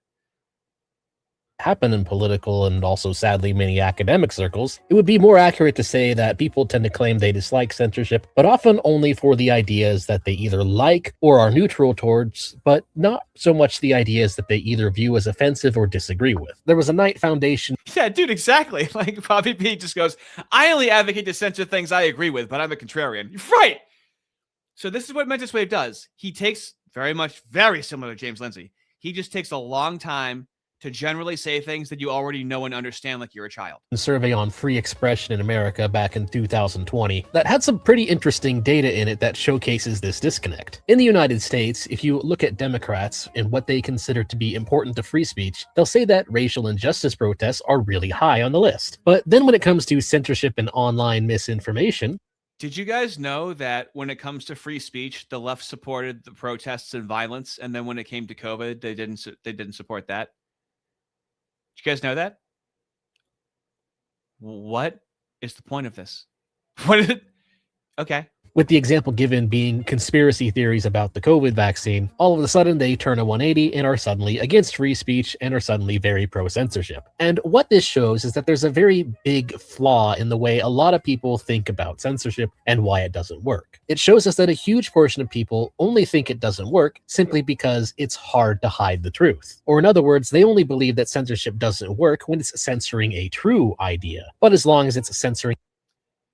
Give me some examples right now of why governments hide something that isn't true. How often does that happen? Surely it happens, but could we assume that we should start by assuming that they're hiding the truth, right? And then there's further investigation. But you should immediately go, oh, there's probably something true there. And it's a censorship fallacy. Absolutely. If something's not true, they really want to hide it. I guess in like authoritarian governments, they do that. Maybe. I don't know, but just usually it's true, right? a quote-unquote false idea, then that's perfectly fine. And so this video is going to set out to prove why this is just completely and utterly, and in many ways actually somewhat dangerously wrong. The reality is that censorship fails for a completely different reason that most people are actually quite unaware of, that has absolutely nothing to do. See, most people are wrong about censorship and most people are unaware of. This guy, though, this guy is really aware, you know? He's aware that he has a billionaire Israeli essentially as a sponsor, and for some reason he can never criticize the JQ. The awareness on this guy is incredible. With whether or not what is being censored is true. And spoiler alert, I'll be going over some pretty offensive topics in this video to show why this is the case. Things out there like flat earthism or Holocaust denial, and things like... Is this serious? Flat earthism, and it's going to be offensive? Being censored is true. And spoiler alert, I'll be going over some pretty offensive topics in this video to show why this is the case. Things out there like flat earthism or Holocaust denial, and things like... How normie is his audience? Eugenics and race realism, as well as just some controversial public figures, like for example Nick Fuentes, who I mentioned in one of my previous videos. And so yes, for those of you who are not new to my channel, this video will be the first of a few videos that I'm going to be doing, where I'll be going a little bit more in depth into the topics I covered in the Groyper question. But first off, no, it's not just because a lot of times people can get around censorship and bannings and whatnot by using VPNs or Tor or whatever in order to circumvent online moderation, although that is a tiny part of it. Speaking of which, this video's sponsor is private internet access. Don't you love it? A lot of people, unfortunately, still don't quite understand why you need a VPN while you... This is like the 5th time he's like, people just don't understand. They just don't get it. He gets it. Mentis over here, he understands a lot of this stuff, dude, okay? This was built by crooked gambling money. Using the internet. And it's often the same old fallacy of thinking that if you aren't doing anything wrong, then you don't need privacy. Yeah, no. How about, like, fellas, how many VPNs are there that you could get to sponsor your content, right? And we could say that, like, ExpressVPN, I'd be curious to see that, like, do those people criticize the moose? Ones that have ExpressVPN as sponsors. Because that's owned by the same guy. Interesting. There's so many VPNs. Why did you have to choose the Israeli shill VPN, Mentis? This mentality will trap you in the mindset that it's perfectly fine for government and hackers to be able to effectively stand behind your back and watch everything you... This does kill me too. The fallacy on the ad drop, right? He's doing an ad read and he goes, oh, we wouldn't want to commit a fallacy now, would we? Dude, I'm going to have to keep making fun of you for that. I have no choice. Are doing. The reality is, whether it's those hackers trying to steal your identity, your credit cards, your passwords, and other personal data, or the surveillance state or copyright trolls, a VPN remains the best way to protect yourself from these problems at a cost that is significantly less than the danger of using the internet unprotected. Private internet access solves the problem for you by using RAM-only, no-log servers and top-of-the-line encryption to mask your IP online and stop potential bad actors from stealing your info. Yeah, the guy that owns it donates to the IDF, has ex-IDF working for him, and has a history of having malware in his browser extensions, and that company, they changed the name of it and decided to get into VPNs. Excellent. Not only are they a top quality VPN, but their app is stable, user-friendly, and available on all of your devices without limitations. PIA also comes with excellent downloading and upload speeds, tons of security features, and one particular favorite is that it is very streamer-friendly. They have servers all over the world you can choose from, and many of them are optimized for Netflix, Hulu, Amazon Prime, HBO Max, Disney and Paramount Plus, etc., etc. And you can use PIA to unlock the geo-restricted content on streaming services, allowing you access to a much wider variety of movies. I'm just going to play the whole thing because I love it. It's also very affordable. If you use my personal link in the description below, you can get private internet access now for 83% off at only $2.03 actually, per month. indirectly, Plus you are 4 months donating free, to the and all IDF. covered with a 30-day money-back, risk-free guarantee. Seriously, it's a good VPN. Get it. Anyways, to explain the real reason why censorship fails, let's start out with genetics and biorealism, because it's not really exactly a very big... So first, let's talk about how censorship... Who said it didn't? Do you see how it'll be? When I make a video, I make a video about a person and what they said, and I'm addressing what they said. He makes up these people in his mind and predicates arguments around them. Big secret that anybody who suggests genetics as an explanation for various differences in ethnic outcomes will often find themselves getting marched out of Harvard if they're an academic. It's pretty much considered the most efficient tactic for the decredentialization speedrun. But what's more interesting is the very weird justifications that some boomer libs will give for the perpetuation of this kind of censorship. So let's take a look at this absolutely beautiful post from X that commits an insane amount of logical fallacies in a way that beautifully exposes what the real problem with censorship is. He's so excited. It says the reasons we have taboos about studying race and intelligence is not morality but experience. There's a shockingly copious history of the topic attracting pseudoscience. While knowledge of the subject shouldn't be off limits per se, the risk of bad science masquerading as knowledge is prohibitive. Now, there are several problems with his argument here. The most obvious problem that at best... We're 5 minutes in, fellas, okay? So he's really... It's like listening to James Lindsay read Mein Kampf, and then like 70% is about Orrin McIntyre. Like right now, it's like, okay, can you get to... I mean, this is a clickbait title. He puts Nick Fuentes' face there, and then it's like, okay, dude, you're really taking it. Like this only had to be like a 9-minute video. You know what I'm saying? I feel like he stretches out these videos just for ad revenue. Yes, this is just a guilt by association fallacy. Oh, just because bad studies in a subject have come out in regards to a specific data set doesn't automatically mean that any new study about the same subject must also be bad and have the same associations with the people who originally pushed out bad research. It's also a very weird double standard, because if we applied this same logic to other fields of science, let's just say... Do you see how all logic and arguments are just in a vacuum? It's a meta conversation about a meta conversation constantly. These are just numerical variables to him. He's economics boy, right? These are just variables instead of like in context of reality. Everything's hypothetical to him, which is an epistemic anti-realism. He's viewing things as variables instead of realities. Medical science, for example, we would have to reject any new theory about how disease spreads or how it is treated because of the history of medical science having a lot of various failings in that very theory. The field of medicine has gotten that very idea of what it is and how to treat it wrong very, very many times, actually. But so now we're in miasma theory, really waiting on the JQ, you know? And by the way, he always alludes to how he's going to be making more in-depth videos. I mean, he's made like, what, an hour and a half's worth of videos right now, and he barely talks about the JQ. The biggest problem, and the one we really care about here in regards to censorship and why it doesn't work, comes down to a very simple question. Does making a subject in academic research taboo make it easier? Yeah, I need you to repeat back to me. So I accuse him of being an epistemic anti-realist. Yep, with the JQ. Yep. Yeah, I did.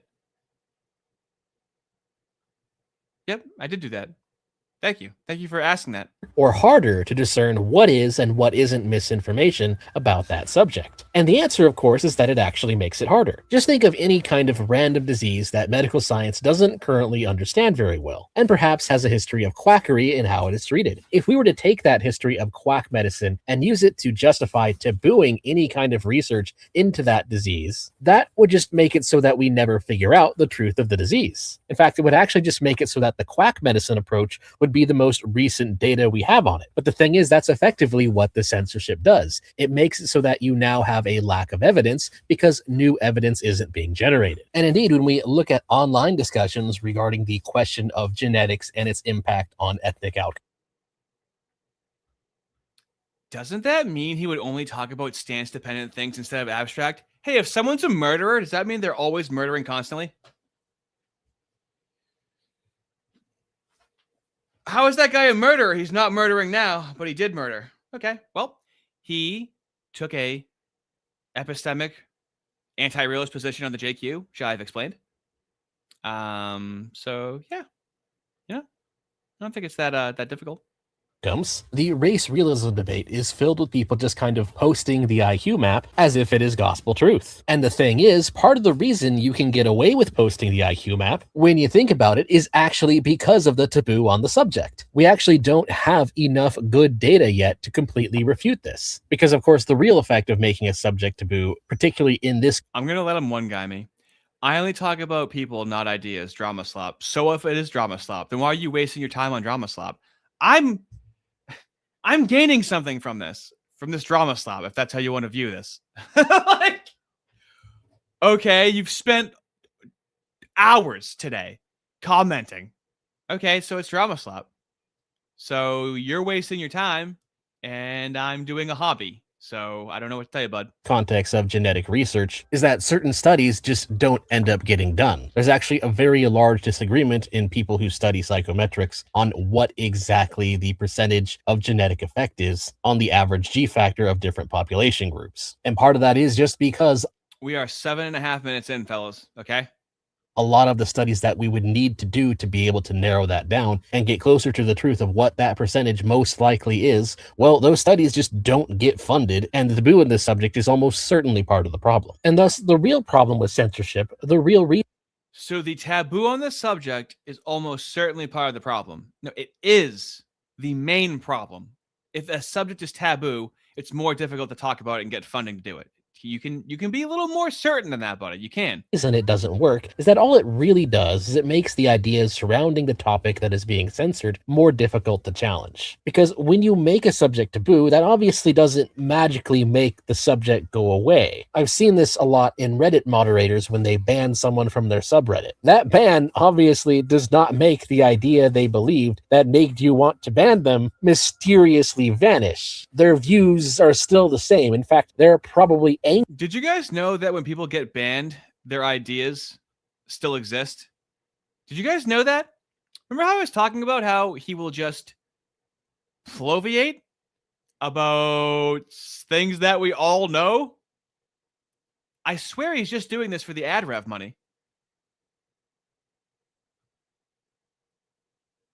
Deep Wang, $5, thank you. China, my beloved, was simply Streisand affecting those guys at Tiananmen Square. They hit him with the old facts and logic. Thank you. Stack Academics Legend, $5. Thank you. That's great, Artie, but people don't understand that you're meant to start the stream when I get here. I don't want to hear any appeal to punctuality fallacy. I'm loving the fallacies and Streisand effects, fellas. That is keeping me sane. Leningrad, $2. Spoiler, ideas come from people, not the ether. Well, yeah, like I think it's important that where did the idea come from? But here's the thing. I can criticize. Yeah, the person is saying the idea. How do I just criticize the idea when then you're going to be morphing the idea into what you think this ethereal person is saying? I need to hear what the person is saying to criticize the idea. Like Mentis over here. Angrier now because they got banned, which actually incentivizes people to spread that idea even further. It's an idea. Ideas. It doesn't incentivize them to spread the idea even further. Do you see how it's just the idea? Do you see how it's not the truth? Imagine if people just wanted to spread this idea randomly with no truth factor to it. This is epistemic anti-realism. He cannot just acknowledge that it's the truth. Only the truth would make people want to incur such risk in pushing these things forward. You can call it the truth. That's a sign that it's the truth. Or like what? Ill-gotten gains? Or they want power? Or I don't know. What are you That's why when we talk about the JQ with the Groypers, all this makes sense. It's no hidden variables. Once created are not scarce. As soon as someone has had that initial thought, that thought can be communicated to everybody else ad nauseum. And then they can multiply it further ad nauseum. And so when an institution or even just an online forum or really whatever decides to ban a topic, make it taboo, decredential anybody who brings it up, ban research in regards to certain scientific subjects, all that does is really just ban it from that tiny circle of reality from which it is. Did you guys know this? That banning it doesn't remove it from the earth. We're almost a third of the way through the video right now. I'd really like him to talk about the JQ. This happens every time. That's my friend Mentis. You'll get used to him. It's been banned. But the idea is still there. You haven't actually gotten rid of it. All you've really done is made it so that the people who don't like the idea are now ignoring it, which means that that idea will now spread amongst people who don't really idea care is as just much. an And because you ethereal decided variable. to censor the idea instead of treating it with actual good faith, now you don't actually have any good evidence generated against the idea. And thus, once that which has been censored inevitably comes back to bite the people who wanted to just sweep the problem under the rug by censoring it, they are actually less equipped to deal with the idea because they have less useful knowledge available to them to challenge that idea. But ignoring the whole genetics discussion, another problem just when We'll just ignore that entire thing. I mean, the video could have been made without that. I feel as though that it's a waste of time. it comes to academia is that censorship is also deeply unscientific. The purpose of peer review is not to ban entire fields of study from the cathedral, but rather to refine the study by conducting better research that can be replicated in Did you guys know that the point of science is to conduct better and better research?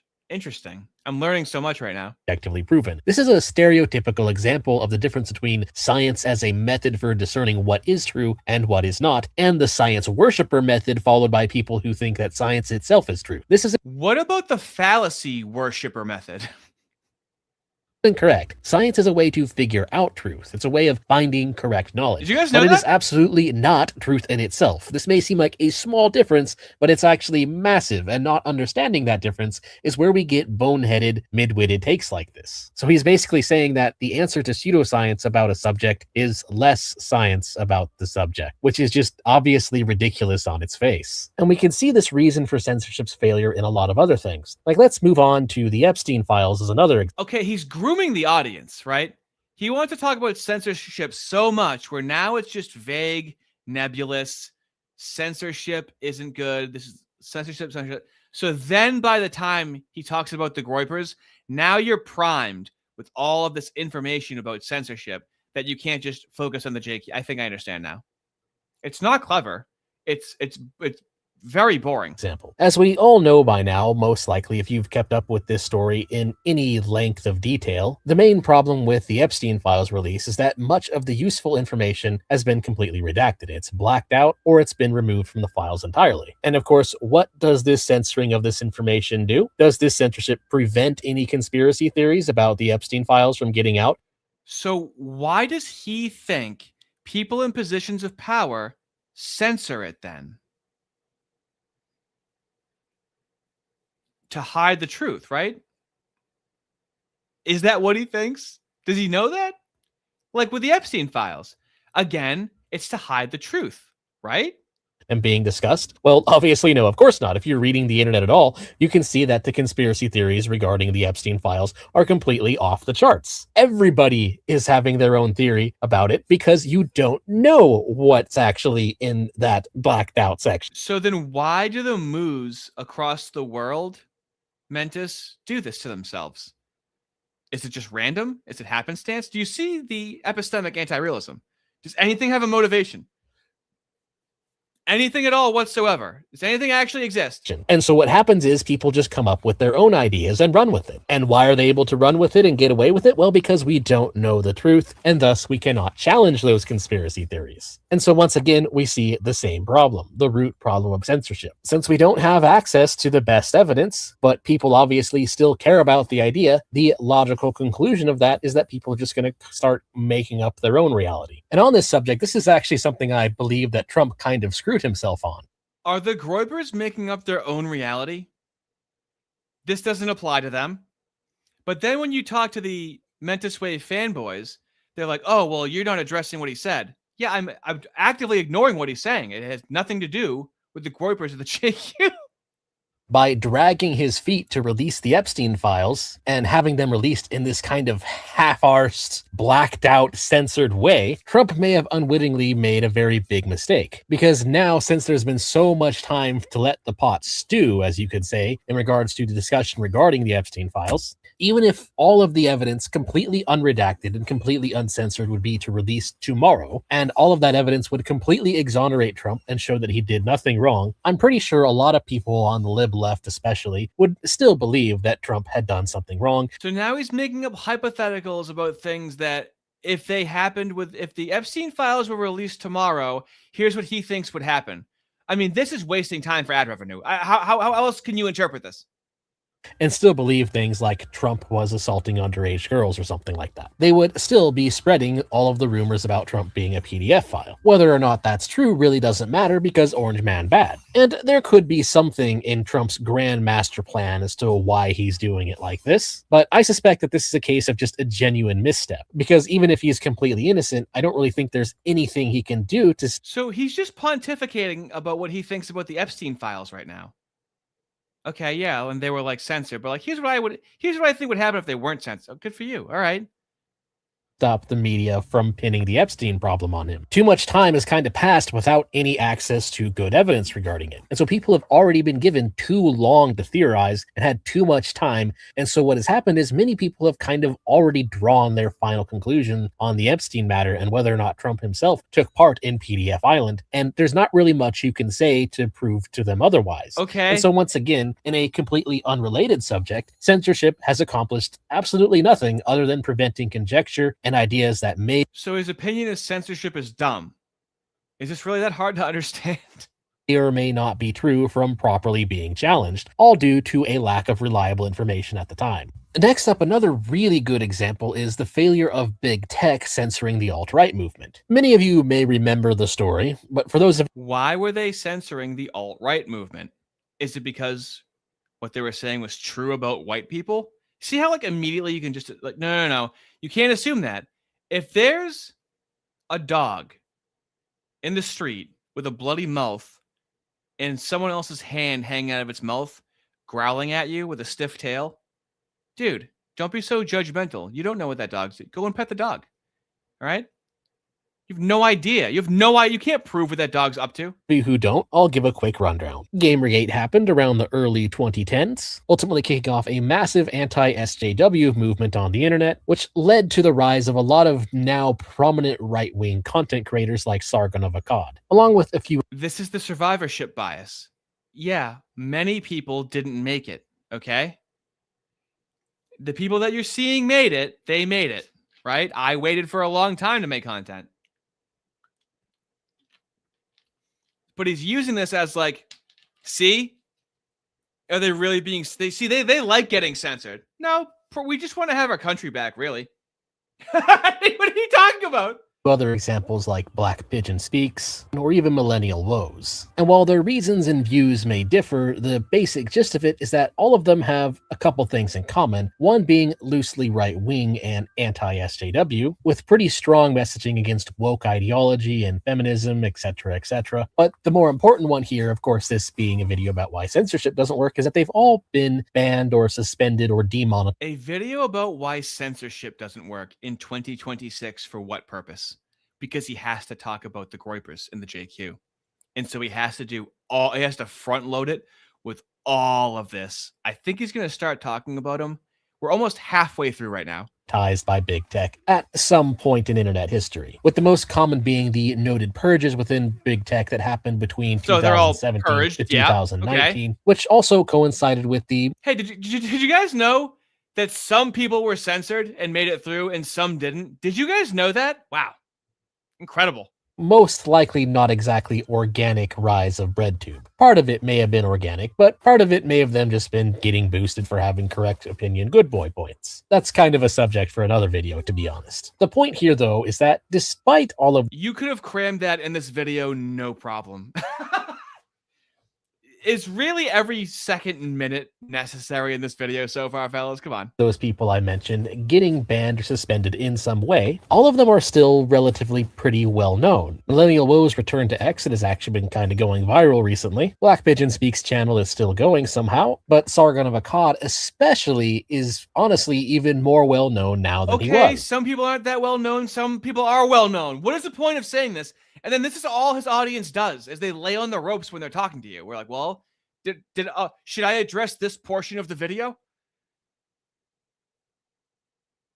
Ay, Dios mío. Pero coño. Tigre. JLM Knight, $5. Thank you. Hey, Artie, I'm sorry I missed Friday and the weekend streams. I don't mind if you want to redo them now. Thanks. I saw that you guys started doing that to Fist as well. I think Yiz hit Fist with that today. That was great.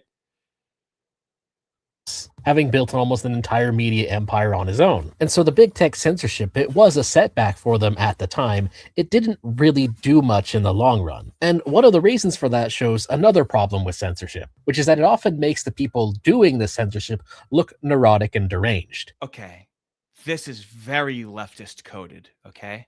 The optics about how it makes you look.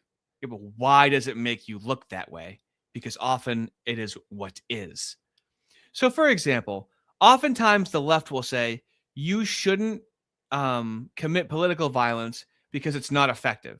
Not because it's wrong, not because it's morally wrong, but because it's ineffective, because it optically looks bad, right? This is the building block of like anti-realism, right? You shouldn't commit political violence morally first, and then secondly, right? And so with this right here, it's how you look when you censor things. Well, why would a person say, if he had any epistemology, wouldn't he at least address the main reasons why people censor things, right?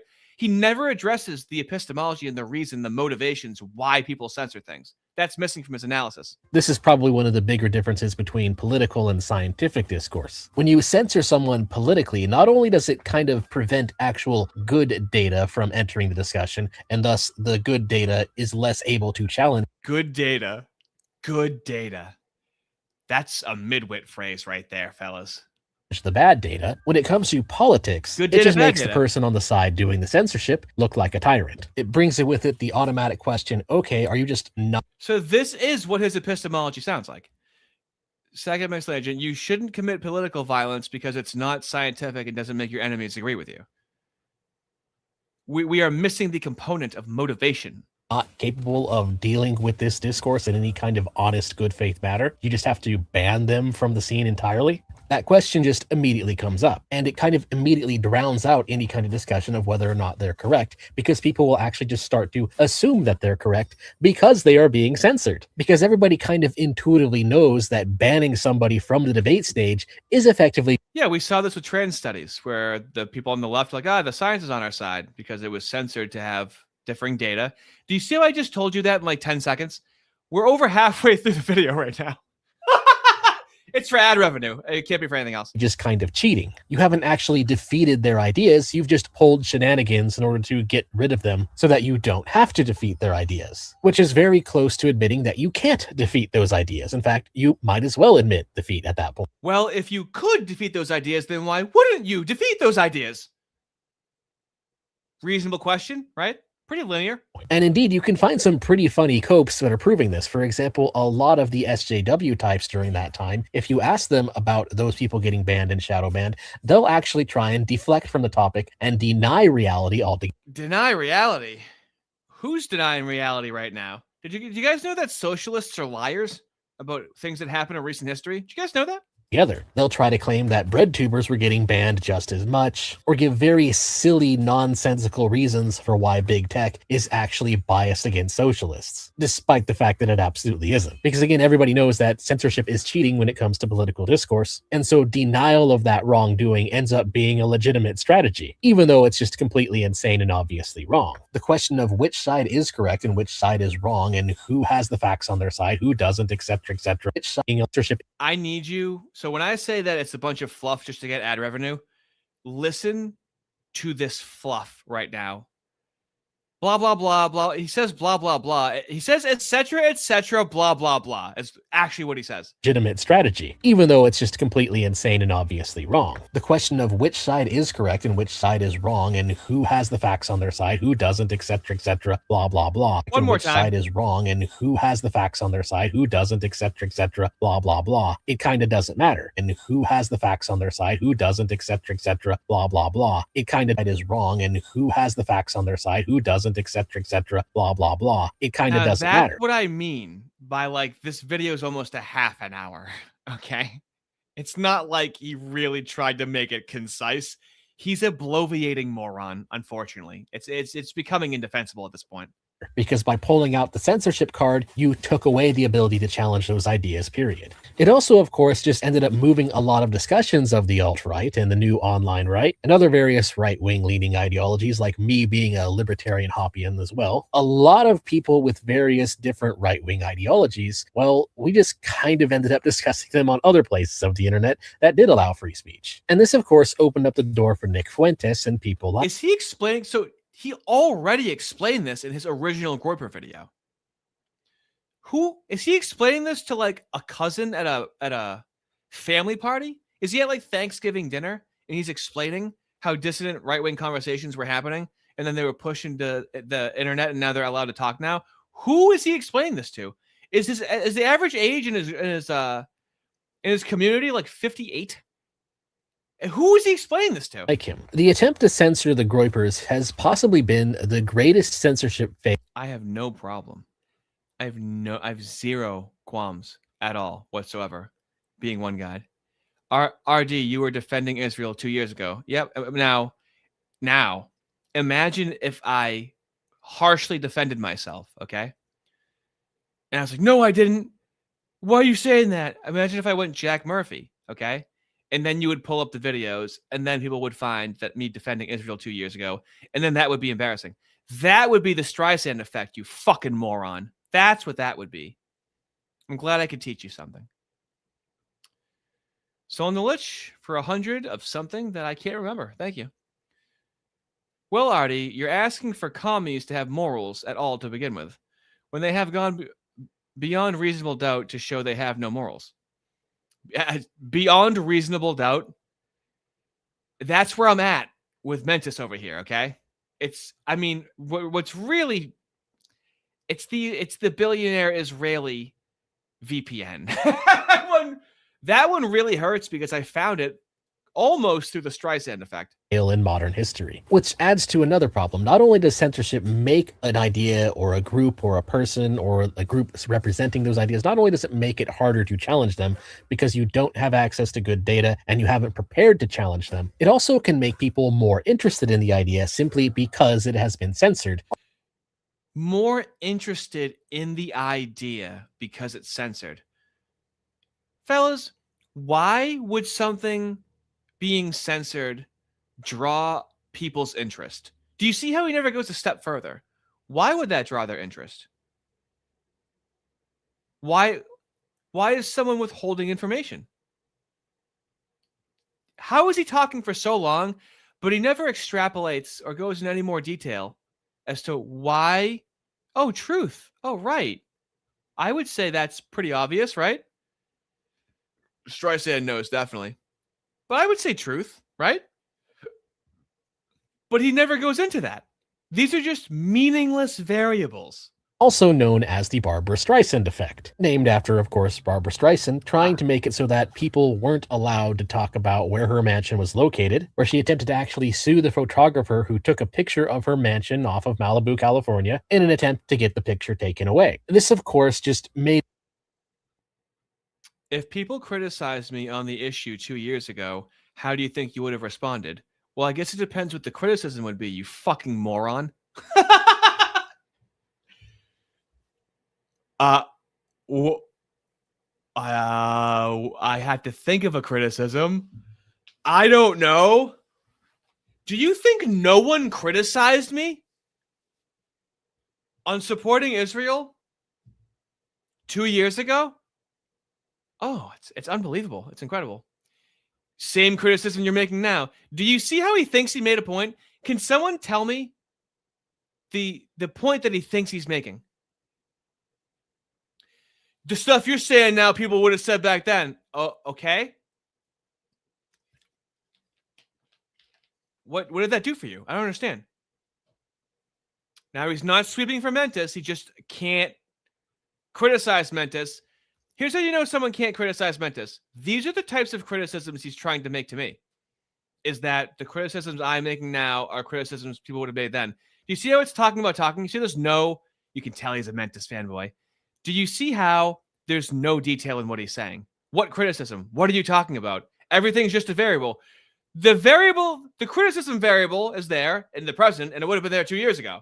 No detail. Everybody more interested in the picture, thus causing more people to become aware of where her mansion is located when that's exactly what she didn't want people to do. In other words, censorship can have the Yep, and she didn't want him to do that because she didn't want to be harassed. Yes. unintended consequence in people becoming more interested in the information being censored. And I would honestly argue that the Streisand effect should be renamed the Groyper effect. Because Fuentes... And here's the issue. Here's what they really hated. Here's what they really hated, because I'm like, oh yeah, so it's actually a fact that her house was there. So then, like, yeah, the Groypers are being suppressed because what they're saying is true. The Mentis dudes hate it. They hate it. Look at this is all they have. Look at this is it. I love it. Keep going, dude. Yeah, dude, you're owning me so hard right now. Says the Andrew Wilson fan. Yeah, the guy that's like really good at debating? I mean, what does that mean? Yeah, he's become very popular specifically for debating. And he'll debate large content creators, small content creators. He'll pretty much debate anybody. Yep. Oh, I'm sorry. Says you, the Mentis fan. I'm sorry. That definitely supersedes me being an Andrew Wilson fan. Got me. Nailed me. Great representation of what I'm talking about. Was effectively banned and demonetized or restricted or suspended at the very least from just about every major big tech. Okay, so pretty much different than the Streisand effect, right? He was governmentally and with private institutions all colluding to censor him, right? I mean, that's pretty extreme. This is like comparing murder with slapping someone on the butt cheek, right? Oh, both are violence. So, I mean, we're talking about violence. This is the equivocation that the fucking, what do you call them? The Waviacs, the MentisWave's had to do. Platform. Twitch, Reddit, TikTok, YouTube, Twitter, even going as far to get debanked and deplatformed from... I love this. This is how you can tell he's a fucking MentisWave fan, dude.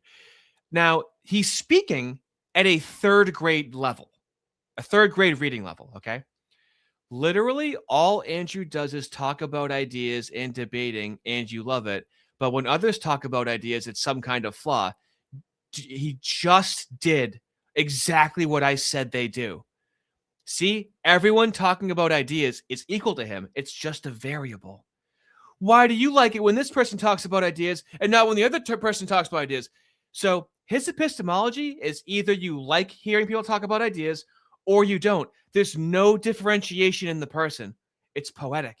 Ooh, keep going, please. Payment processors, like Venmo and PayPal, Stripe, etc. And all of it, as we can see now today, was ultimately for nothing. Because what it did is it just made him into an effective martyr against censorship. It just made people more interested in what he had to say. It just made people more interested in what he has to say because he has a show where he talks about exactly what he's talking about with the JQ.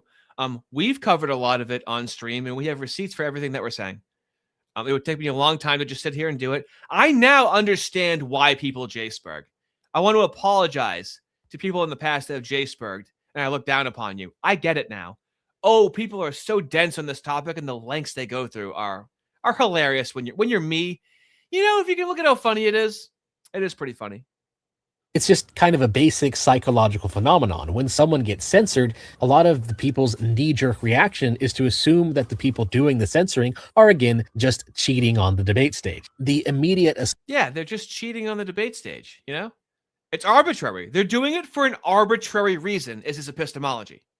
Assumption is that, okay, you're censoring this person, and a good reason could just be that you're censoring them because you can't deal with what they're saying. A good reason could be that you're just censoring them because you can't deal with what they're saying. There's no certainty, right? Everything's wishy-washy. Doesn't that remind you of the Moose? That reminds you of the left? Everything's wishy-washy. He can't commit. There's a guy holding a knife. He's walking toward you. It's dripping blood, and he says he's going to stab you.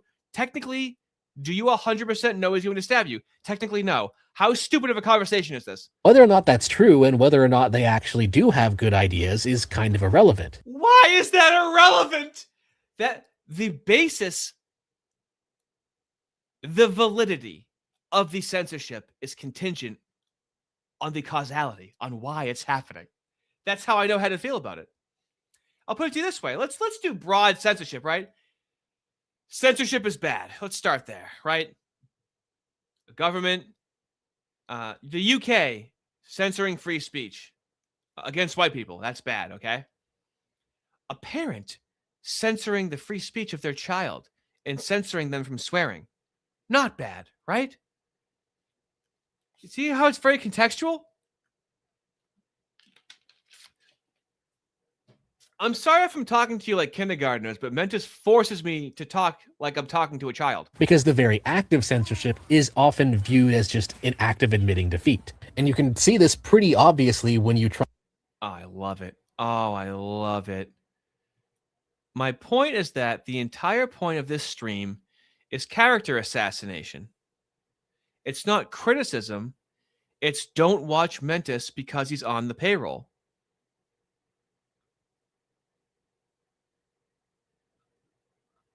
I think that hurt my feelings. I'm collecting myself right now. Aha. Now let's see. Let's see if I have anything for this. I think that was in good. Yep. Here's what you can expect by people who have to defend MentisWave and can't criticize him at all whatsoever, okay?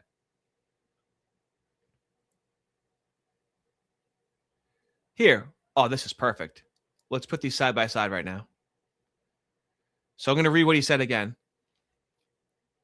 My point is that the entire point of the stream is character assassination. It's not criticism. It's don't watch Mentis. Someone said as a comment that they were a fan of Mentis, and I said I'm still a fan of Mentis, just not in the JQ. Okay? Now, is Gamma going to concede that he's a fucking idiot? Of course not. That's why I just play around with him. That's why he's just food to me, okay? It wouldn't be entertaining. He just wants attention. He's just he's a dog. He likes getting shit on. He has like a humiliation kink. It's what he's into. And he just tries to get... He's a dog that chews a shoe just for the beating. But that's like... I don't mind him one-guying me because I get to do things like that. And there's Bobby B. A lot of us like and watch Mentis. No one is saying boycott his channel, just laughing at his inability to deal directly or honestly with certain topics, specifically the JQ. Wow. Bobby could figure it out. Gamma can't figure it out. I guess it's not a me issue. I guess it's a Gamma's a fucking idiot issue who cannot criticize Mentis for anything. Oh, his boy. Oh, his boy. He can't see him be criticized. Try to engage in any kind of manner of the Jewish question with a... Oh my God, stop. Stop. Don't do this. You can't eat right now, Artie. I know. I have to wait an hour and 10 minutes. Ooh, I'm going to do a chicken, bacon, avocado, cabbage soup. What do you think of that? And that's mouthwatering to me. One of the big aces up their sleeves, one of the main arguments they will use to try and prove that it's the Jews, is the fact that a lot of times when someone says it's the Jews, they will immediately get censored and deplatformed and demonetized, etc., often by someone with ties to the Jews. And so thus these acts of censorship... So notice how he's saying it, right? This is why I don't just focus on ideas, I focus on the person as well, because he's saying it like this. Does that really sound like I should be engaging with MentisWave in a good faith way when he's openly saying exactly what's happening, but he's just saying it's the Jews, when he just admitted that it's the Jews? Like, but I have to engage in good faith. He can't have any criticism. I get all the criticism. Any kind of manner of the Jewish question with a groiper. One of the big aces up their sleeves, one of the main arguments they will use to try and prove that it's the Jews, is the fact that a lot of times when someone says it's the Jews, they will immediately get censored and deplatformed and demonetized, etc., often by someone with ties to the Jews. Right. So what would it take for him to be correct? What would it take for Nick Fuentes and the Groipers to be correct? You just said everything that, like, that's their case. That's all of their evidence. Yeah, but technically, it's not all of them. And so thus these acts of censorship, ironically, end up being one of their best arguments in their favor. It just draws... It's one of their best arguments, but nothing can ever be certain, right? Does that feel familiar at all whatsoever? Nothing can ever be certain. Dongus Griga, $5, thank you. Artie, you don't understand. It's not the Moose fault that they're interested in Chez Pezza. It's the government's fault because they censored it. You see? It's that government censorship that just makes things happen arbitrarily for no discernible reason. Leningrad, $5. Thank you so much. Lindsay does the variables thing too, and it's his Achilles heel because he's inconsistent with it. Ditto Mentis.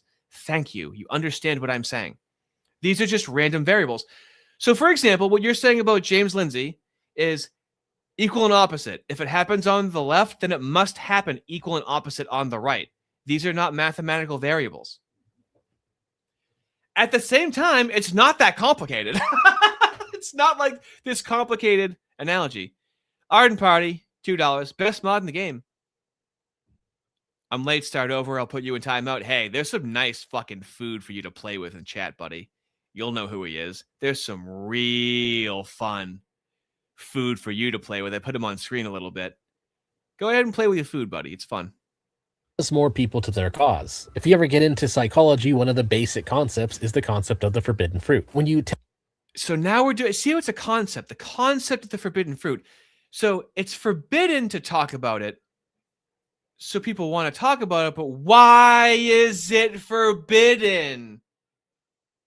tell someone, no, you can't have this, no, you can't think this, you naughty, naughty boy, you, all that does is it just makes people more interested in it. It makes people want it more. And what really emphasizes how this strategy of censorship can back. Honestly, dude, it's getting really tough. It's getting really tough. You can't take the lib out of the libertarian. Dude, I am trying to do something with this liberal title. It is not fun. It is not fun at all. You have to be right-wing, fellas. It's virtually useless. Fire is that there's some conspiracy theorists out there who have ideas that are actually not being censored, but they'll desperately try to pretend like they are being censored. Like, for example, the Flat Earth Society. Flat Earthers, if you talk to them, they'll try really, really hard. So we got a little bit of the Groypers after waiting almost 20 minutes. And now we're just going to pivot to Flat Earth. Now, it's not going to be a guilt by association fallacy, fellas, okay? He's just going to talk about the Flat Earth people side by side with the Groypers, okay? No relation. He's doing it for no reason. There's no motivation. To use the same argument that the Groypers use. They'll try to claim and say. I love it. I love it. Yes. Here's the difference between me being upset and you being upset. Me being upset entertains people and they watch me do it.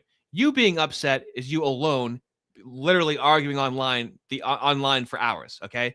That is the difference. Yes, I am upset. Actually, wait a minute.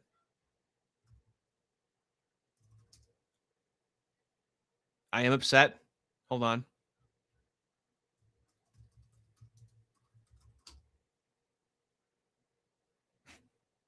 This might even get this copywritten, but I need to find this right now.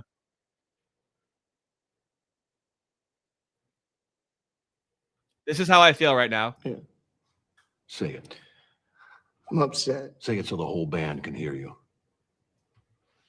I'm upset. Everybody left daddy upset. Start. I'm upset. Clock it. Absolutely clock it. Got so many tabs open. Here we go. That Flat Earth is being censored, when it really isn't, at least not to any kind of meaningful degree. They do get visibility filtered, however, that's partially just due to the fact that people aren't really interested in them. But they certainly aren't outright banned like some of the Groyper arguments are. People who are interested can still search for Flat Earth stuff and pretty easily find it. If you search Flat Earth Wiki, for example, it's the third result on Google, at least as I'm making this video. Whereas if you tried to find places where Groypers primarily hang out and discuss with each other back in 2022 or so. Why do we care where they hang out and discuss anything? Can we talk about the JQ, please? What are we on now? It's crazy. I want a J-Spurg. It's never going to go in between his ears, though. And then his fanboys are going to be like, I'm not his fanboy anyway. I'm only going to criticize Artie and not, this is like the third, fifth hour of content I've made on MentisWave, just avoiding the JQ. It was actually pretty darn difficult, especially if you didn't already know about Overchan. And what this all shows is that being censored in some ways is actually a form of intellectual currency. A lot of the conspiracy theorist types actually want to be censored because then they can point to the authorities and say, aha. Fellas, what does JQ mean? Please somebody tell me slow. Wrong answers only, please. Ah, I told you they were conspiring against us. If they weren't conspiring against us, then why would they need to censor us? They absolutely... How is it good faith when he says the truth in a bad faith way? And why am I expected to engage with this person in a good faith way when this is what he sounds like? In some ways, is actually a form of intellectual currency. A lot of the conspiracy theorist types actually want to be censored because then they can point to the authorities and say, aha, I told you they were conspiring against us. If they weren't conspiring against us, then why would they need to censor us? They absolutely love that stuff. There's nothing better. Well, because it's true. The vast majority of the time, it's true. That's why. But that doesn't resonate. You can do for a conspiracy theorist than to censor them. In many ways, it's actually the ultimate badge of honor. And one thing that can make this even worse is when the state gets involved. Because up until this point, I've been mainly focusing on the United States. And what can make this even worse is if the state gets involved. And then what can make it even worse if a guy has tiny shorts and a small mustache. And then what can make it even worse if they start involving trains. And then what can even make it... Yeah, we get it! Yeah, it gets worse. Right. Anyway, talking about something. States of America. You see, that gets me upset. The guy in the chat, that's fun. That's chum. But I love how, like, if I'm giving... Think of how little he gets attention, where if I'm giving him attention, it's like, oh, yeah, he's giving me attention. I'll do it all day. America dude. And big tech. I'm a white trash piece of shit, motherfucker. I don't give a fuck. I will roll in the mud with you, and because I enjoy doing it.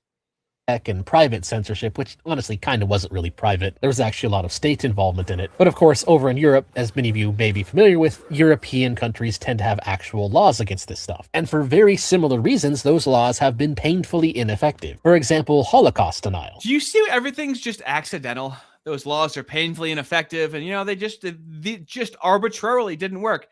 Painfully ineffective. Go to the UK. Oh, you said an America fallacy over here. Painfully ineffective? Why? Because it didn't work 100%? Did I hear that right? As many of you may be familiar with, European countries tend to have actual laws against this stuff. And for European countries tend... Do you see how nothing can be certain? They do have laws. They tend to have laws against Holly denial. They kind of do. He cannot be certain on anything. Very similar reasons, those laws have been painfully ineffective. For example, those laws have been extremely effective. Have you seen their governments? You can't challenge anything. Yeah, but it didn't work 100%, so it's painfully ineffective. Okay. But I live in America and don't have to deal with it. All right, okay. Holocaust denial, which is possibly the biggest example of how censorship prevents bad ideas from being challenged. Because the thing is, on the internet, when it comes to Holocaust discussion, one thing you might notice is that just about everywhere on the internet, since the Holocaust is kind of one of those things that is actually legally banned in many parts of... Now, when I say epistemic anti-realist, when I say that, right, a realist can know something is real. Right? He's like, they tend to have laws in Europe. Listen to how not certain he phrases this. Holocaust discussion, one thing you might notice is that just about everywhere on the internet, since the Holocaust is kind of one of those things that... Since the Holly is kind of one of those things... is actually legally banned in many parts of the world. That is actually legally banned in many parts of the world. You have is kind of, you might notice. Why are we saying it like that? Is that just about everywhere on the internet, since the Holocaust is kind of one of those things that is actually legally banned in many parts of the world, you have a secondary effect where most places on the internet either allow Holocaust denial and thus are filled with people denying the Holocaust, or they outright... Yeah, did you know that we're trying to talk about why it's illegal? Oh my God.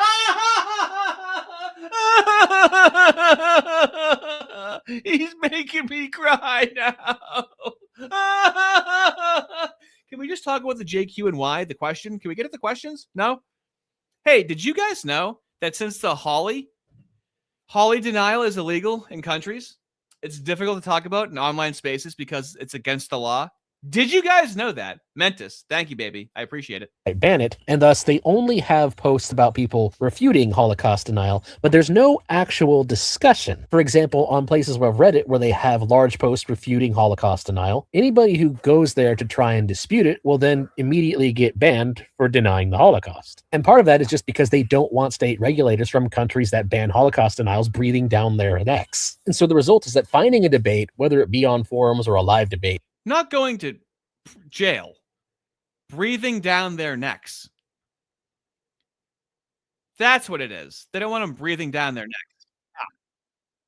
that presents an actual good faith challenge to the Holocaust is extremely rare. It does happen, but you don't see it nearly as often as the popularity of the subject would suggest. And of course, the result is the same thing as the Groyper-Streisand effect. The biggest attack on the Holocaust is, of course, once again, the fact that questioning it is censored. And of course, the question of, oh, well, if it was true, then why aren't we allowed to question whether or not it's true? With the effect, rather than killing Holocaust denial, this is just ensured that its denial remain forever a question. Do you see how there is absolutely no reverence for any sort of truth statement?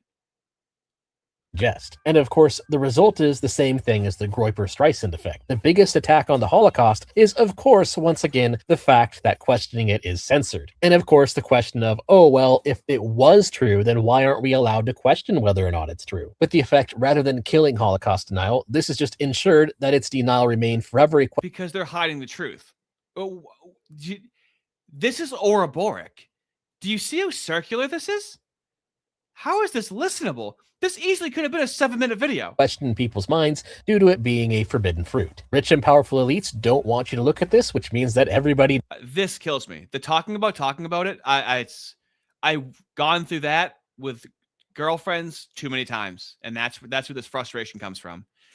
That's why I'm upset. I'm upset. That's where that comes from.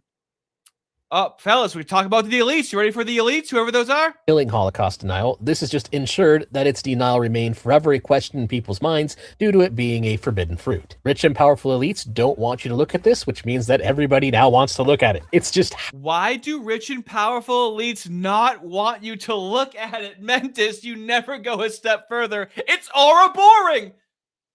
Stagnation Agent does have the best one-liners in the entire community, so... Don't even try and compete with them. It's just not going to work.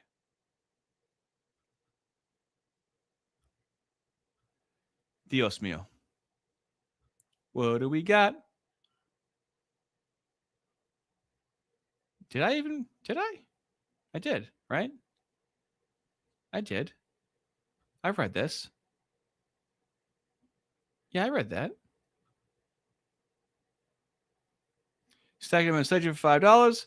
He talks around the issue of truth because his endgame, like libertarian economics, is to defend a methodology according to which he's right by default. Well, that's the non-aggression principle. You're not supposed to touch me. You're not supposed to do that. That's not fair. Oh, that is Libby, the fairness principle, huh? That's a good point. Theodore McCarthy, $5. Thank you. The issue is not avoidance of the JQ, it's the avoidance of the ethno-political discourse. The JQ is just one aspect of that. That's a really good point. It's way shorthand, it's way easier for me to say JQ. But obviously, what's the implication of the JQ is that we're allowed to do what the moves are allowed to do, right? Very sharp fella. I like that. Theodore, $2. Also like the stream. Hilarious. Aren't I such a grifter, fellas? Aren't I such a grifter just trying to get people in here and like it? I didn't forget. I always forget every time. How many streams have I done at this point? Over 50? I still can't remember. How the human mind works. And it honestly makes sense from an incentive-based perspective. Like, for example, in any kind of political scandal, when a politician tries their hardest to prevent information from getting out, that usually coincides with an increased probability of them being guilty. And so there's another reason for the forbidden fruit effect. It's really just people recognizing an increased probability of them being guilty. Does he believe? Like, this is how AI talks about this, isn't it? The pattern that if some elite wants to sweep something under the rug, then more likely than not, there's something interesting under the rug. Whether or not it's actually... Yeah, we're just trying to see what's under the rug, buddy. You want it? Can we talk about what's under the rug, finally? actually true is completely irrelevant. The very act of censoring it makes people more interested. There are many other topics of historical revision. Oh my God, this is everyone. How true is this? Actually, first of all, and this is from Rumby. Just check that. David Irving was considered a top scholar in World War II history until he said there was nothing he could find documenting the Holly. Now he is denounced anti-Semitic demon. That is correct. This is unbelievable. Jack B. Nimble, the way Mentis talks in this video is the way I talk to my coworkers when they insist on talking about politics and I'm trying to not get fired. I am jealous that I didn't think of that. That's how good that is. That is going. I got to carry that forward. He's like walking on eggshells, talking in circles, being super vague. That's perfect. That's right on the beak. That get thrown around all the time, but Holocaust denial consistently ranks as one of the most popular and hangout spots that allow it. And this is just made worse by the fact that this topic is not only taboo, but actually illegal in some countries, which just further disincentivizes a lot of. It just further disincentivizes, you know, when those moves were on the train to Auschwitz, it really disincentivized them to get off the train, disincentivized normies from engaging with them, because one of the problems with anti-free speech laws is the very question of context. Will a judge recognize that you were only talking about whether or not the Holocaust happened in order to refute your misguided friend who suspects that it didn't? Are you willing to put your very freedom, your misguided friend who suspects that it didn't? MentisWave in the year 2026 thinks Holly denial means that you don't think the event ever happened.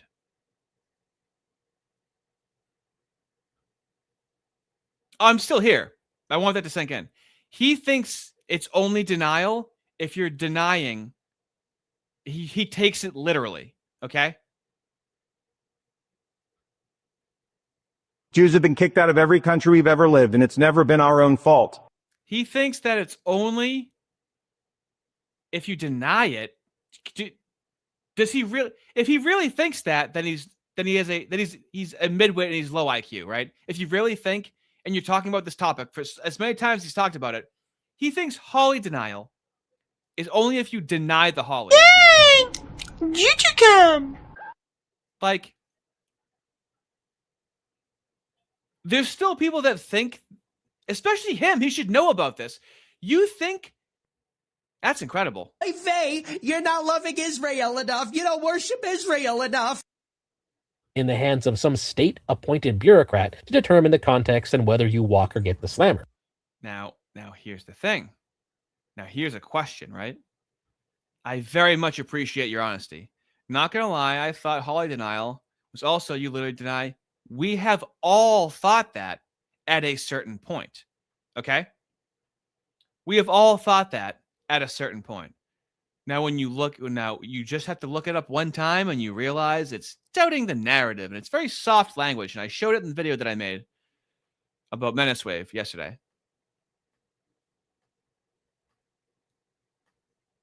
But this is why I'm saying in 2026 for MentisWave to still think that when he's acting like he's some sort of authority on this topic, when he thinks it literally means denial.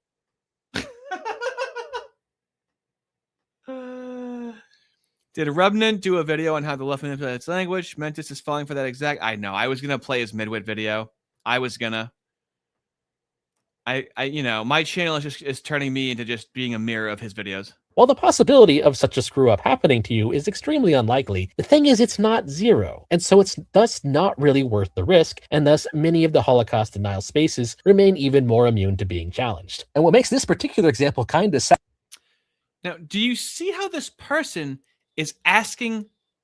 This is discernment. They're asking genuine questions. I'm not berating them. So Holly denial just means denying the exaggerated accounts of the Holly. Well, it's almost like the term mass shooting. It's not really a defined thing. Of course, there's the international definition that they have by the IHRA, in which you can't minimize it. Honestly, just go to Grok. Just look it up. It was in my video. You can easily look it up. Would you be surprised to know that like leftists and like moos, I can't just give you a concise, easy yes or no, because that's how they essentially build it out, because they need to be able to accuse you of it. It's witch hunting. Anti-Semitism, racist, what does it mean? Well, it's accusatory. This is how we can put you in jail. Bad and weird is that when you look into the Holocaust and the evidence that it happened, there's plenty of evidence from a historical perspective to say that it happened. In order for it to not have happened would actually require multiple countries all somehow managing to correctly fudge their data in the same way, along with multiple other private agencies also having the same information, all of this happening well before the age of computers. It would have been very, very difficult to fake. And so in a twist of irony, I honestly imagine that if it would have been very, very difficult to fake. Am I going to do it? Am I going to wing it? I can wing it. I can wing it.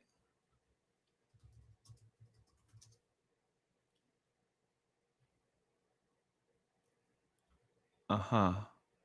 Uh-huh. So, B'nai B'rith International. Okay? I wasn't even going to do this. Independent Order B'nai B'rith. It means Children of the Covenant. Okay?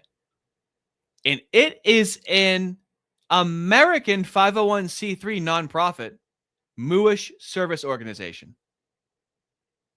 Wow. It's been around since 1843.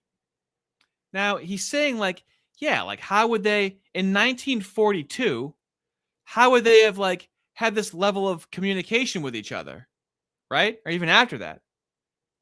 Well, Mentis, 100 years before that, they had a legally recognized international fraternal organization of Muish people. Where was that started?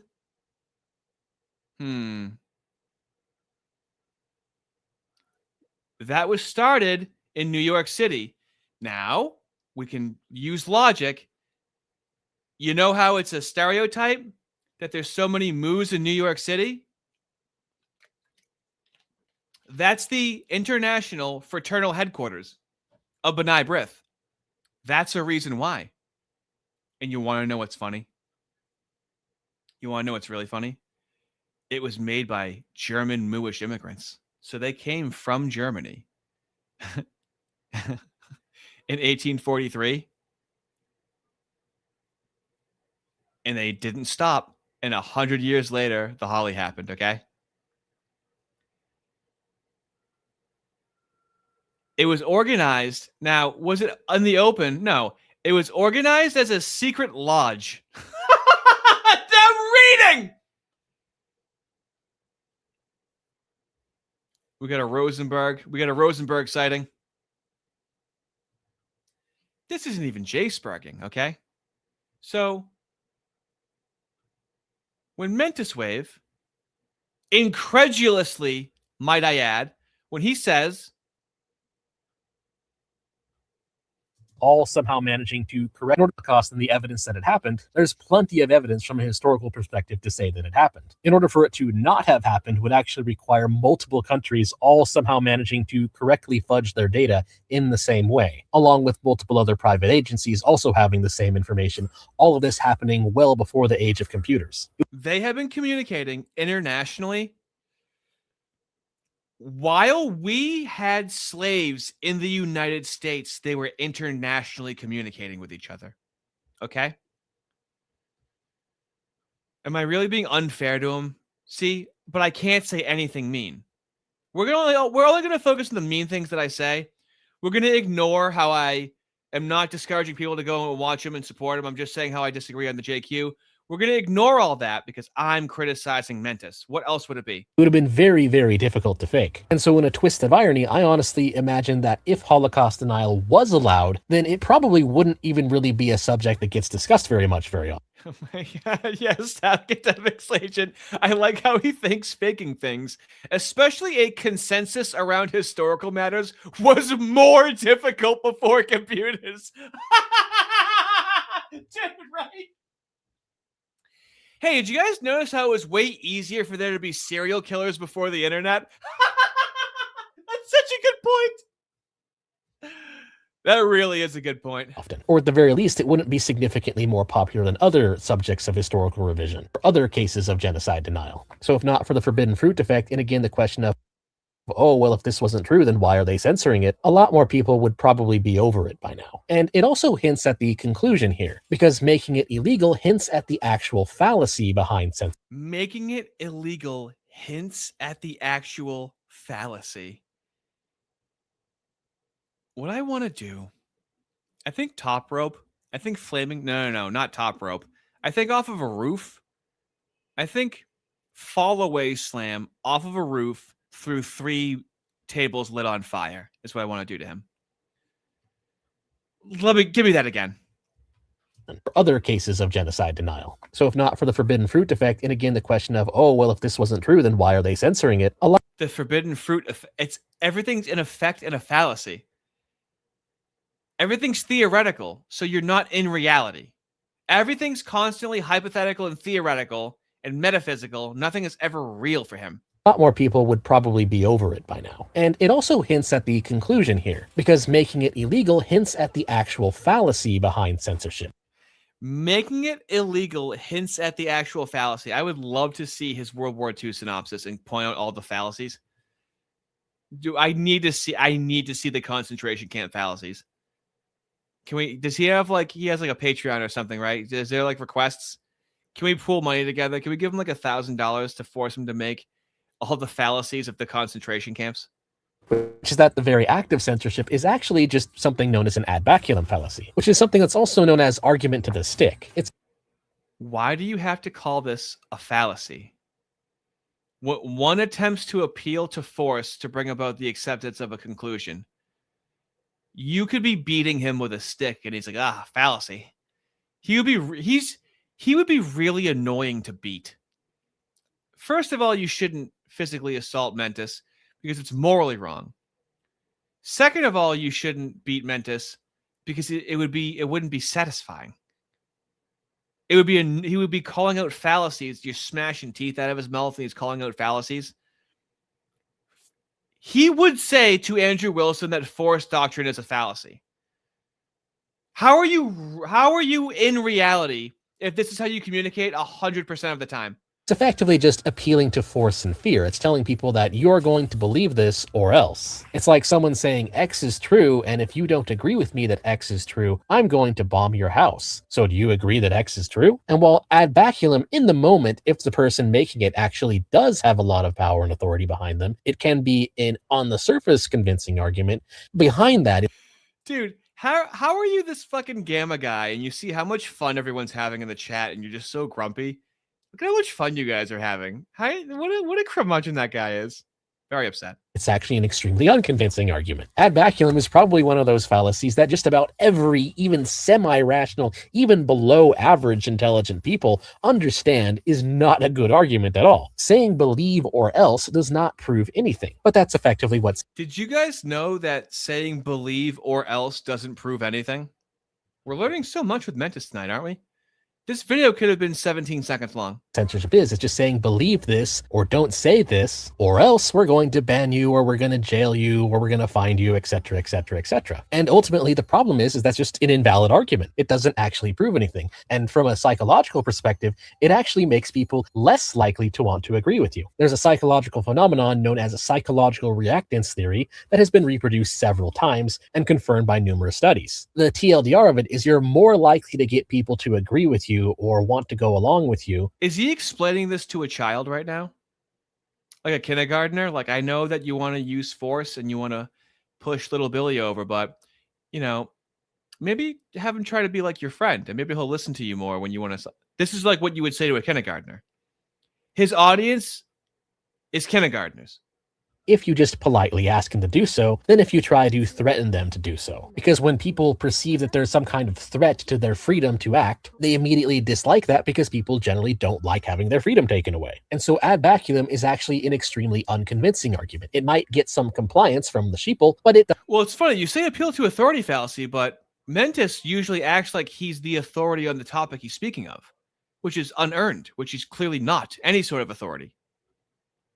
Doesn't actually really convince anybody. In fact, if anything, it does the opposite. According to psychological reactance theory, it actually increases people's negative attitude towards you and actually makes them want to disagree with the people doing the censorship. And from this, we can discern the reason why censorship prevents things from being challenged. Because ultimately, the TLDR of it is that censorship is just a bad argument. That's really all it is. TLDR, censorship, from a logic perspective, from a perspective of discerning truth. Okay, what about me, you know, I don't know, breaking a beer bottle over your head perspective?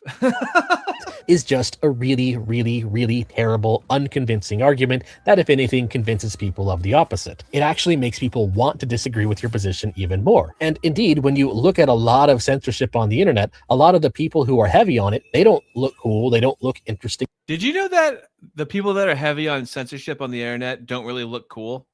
You guys aware of that? They don't look like they have facts on their side. They end up TVP looking neurotic and deranged. Like, for example, there's a subreddit called The Right Can't Meme, where they post various right-wing memes and talk about how bad they think they are. And the problem is, many right-wing memes are actually quite funny. And so they made a rule in order to avoid the problem of people using their subreddit to... So now he's talking about how the left tries to say the right can't meme, and he thinks the right can meme because he thinks the right's memes are funny. Which I agree with. I just don't know why the fuck you're talking about that. I don't know why! We were so close with the JQ. Find good memes in order to deface the memes by drawing a red X through them. But that doesn't actually defeat the meme. In fact, hilariously, by doing so, they're actually suggesting that the right can indeed meme. Because otherwise, why would they need to put a red X through it? Why would they need to have this effective bad argument against these memes? And the same reasoning really just applies to all the other examples I've given in this video. There's no need to censor something or put a taboo on a specific subject or whatever if you have good arguments or good evidence against it. And so when the censorship champions come out and just use censorship against everything they don't like, it just makes it look like they don't have a good argument. It makes it look like they don't have a good argument, okay? Now, the guy carrying a knife that's dripping blood that says he's going to kill you, why, he's just making it seem like he's going to kill you. Epistemic anti-realism. Do we understand now? At what point is he really going to kill you? At what point are they really hiding something and lying? At what point? Everything is just making something seem like something. That's the point that I'm trying to make. Against it, which may or may not be the case, and many times the censorship is really just coming from someone who does have a good argument and they're tired of making it over and over again, which is why physical removal is often a good thing. But beyond that, hopefully everybody now understands why censorship is You see, now do you understand why censorship is bad? Do you understand now? How condescending is that? Historically ineffective. It's not because the truth eventually gets out, it's because the very act of censorship itself is a fallacy. And so if you do want to reach truth, it is actually faster to get there by not historically ineffective. It's not because the truth eventually gets out, it's because the very act of censorship itself is a fallacy. The very act of censorship itself is a fallacy. Huh. Wow. Wow. Whoa. And so if you do want to reach truth, it is actually faster to get there by not engaging in censorship. And as long as the midwits who are incapable of understanding this are in charge of our institutions, we're unfortunately probably going to find ourselves banging heads into the... Oh, that dirty dog. I was going to raid him first. Luckily, I didn't. I saw he was on for like 5 hours. So... Oh, I know you, Jessica Bowman. Hi. So... I'm going to put up my conversation with Hello Listener on my channel. Pump your boy. Actually, I messaged him. Can you, the next time you talk to him, it's very scatterbrained man. I should just use his music in the background of my videos and I'll credit him in the description. So I need to get in touch with him and find which of his music I can use. And talk to him like what I'm going for, what he probably already has to use in my videos would be good. Thank you very much, by the way. This wall over and over and over again. Anyways, that's all I have to say. Thanks for watching. Please like, share, comment, and subscribe. And if you like my content and want to support... Hey, you know what? For the people that just came in, we just watched a midwit, okay? And now, I don't know what I should say, fellas. But I will tell you that I have talked to Remnant 777 behind the scenes, and I'll let you know we have a creative mutual respect for each other, and I'll let you know at some point in the future we might be doing it together, if you know what I mean. I don't mean copulation, of course. That came out wrong. That's not what I meant at all. I think you know what I mean. Hopefully you do. Hopefully that wasn't uncomfortable. So let's dial. This is good. Actually, after watching all of that midwittery, now let me show you a banger video and see if we can see any similarities with all of the punishment I just put you through. What do you think, huh? I wanted to see. Good. Very good. Yeah. Okay. Understandable. Already gay confirmed. Actually, people have thought I was gay, which I understand. I'm not the most manly man, but I'm fine with people thinking I'm gay, though. I think being gay is funny. I think it's hilarious. In the same way where your friend like farts in your face and it's disgusting, but it's funny, right? Disgusting things, putrid, disgusting things can be funny. This is even when I was a liberal, like in 2018. This is the line I would always say. I would say, "Hey, trans people, right? Gay people should be able to get married. They should have the same rights that everyone else has, okay? But can I just think it's fucking disgusting? Sure, I don't want them to have any less rights than anybody else, but can I think it's fucking disgusting? Do I have rights? Never went over well. So let's wind down with our boy Remnant really locking in on the midwittery and see if we can apply it to the hours of punishment I just put you through. Today, we will be looking at the most obnoxious, unlikable, pretentious phenotype out there, the mid-witted pseudo-intellectual. I mean, they're literally what you would get if you took the actually meme and turned it into a literal person. And to clarify, for those who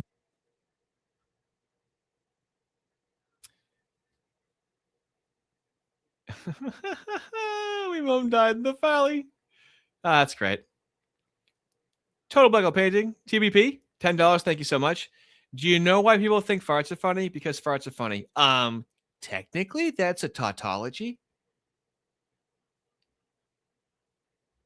There's nothing you can't do anything about pee poo fart butt humor. Some of you may have laughed when I said that. Yeah, there's nothing you can. There's some things that are timelessly funny. Pee pee poo poo butt humor. Okay, real quick. Let me prove something to you, okay? Now, this video was made by men. This video is not made by children. And this video will always be funny to me, okay? And there's nothing I can do about it. It's very similar to what Total Blackout Painting said. There's nothing I can do about this video being funny. It's an objective fact.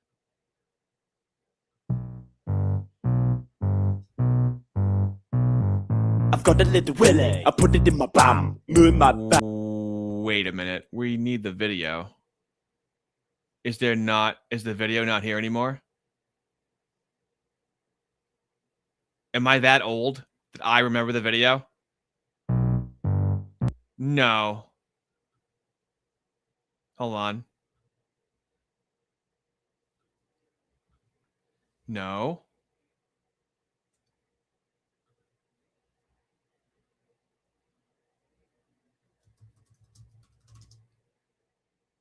Am I that old? It doesn't exist anymore? The video doesn't exist anymore. What a sad day. Silly. Wow. I was going to play a stupid, stinky little song. Oh my God. No. Wow. I'll try and find it in the background. Back to the real content.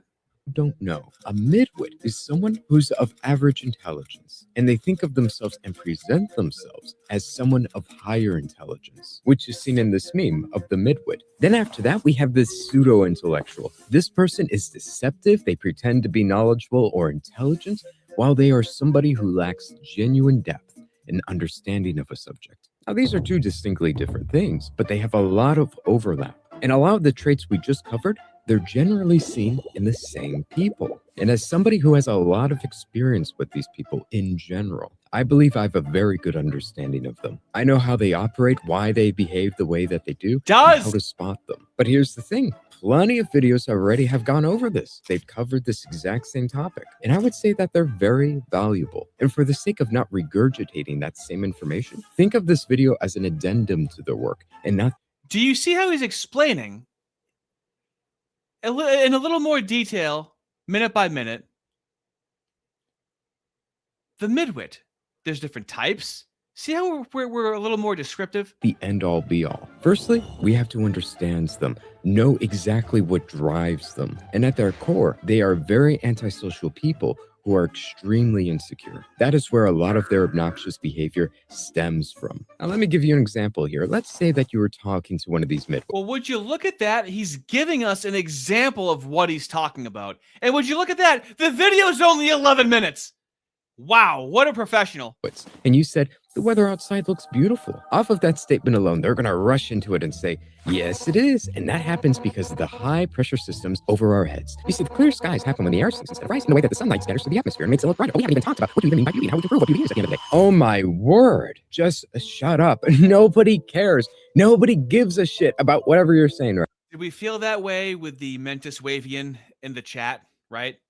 Yapping, trying to explain about how much he knows. Death Cakes, $10. Thank you so much. Remnant 777 fallacy. Got him. Got him. Ah, dude, we talked, and it was good. And it was fun. And we can do some we have a completely opposite approaches to YouTube, which was fun to talk about. Right there. We have all had this happen to us. We've had this person who goes on an extremely long tangent that nobody cares about. I'll make that a clip. We need a Remnant saying nobody cares. The person. When the air is the weather outside been speaking the atmosphere up. Nobody talked about what do you even mean by beauty and how we can prove what beauty is at the end of the day. Oh my word. Just shut up. Nobody cares. Nobody gives a shit about whatever you're saying right there. That can work. We've all had this happen to us. We've had this person. That's kind of sick. A Remnant drop on. Okay. I'll surprise Fist with that. Very good call. Who goes on an extremely long tangent that nobody cares about, just for the sole purpose of demonstrating how much they've read on Wikipedia. And the reason he sees my streaming and just asked me tips about streaming and whatnot. But then we were just a couple of chatty little Cathys. I've been watching him longer than he's been watching me. So I asked him how he makes, because he has very unique content. Nobody makes content like him. And he is like a perfectionist, which is why when it comes to streaming, you're sloppier, right? He's used to being very like highly produced and whatnot. And so we're just finding, I did give him good advice for streaming that seemed to work for him. And we'll see if he implements it. I'm not going to say what it is. It's my secret.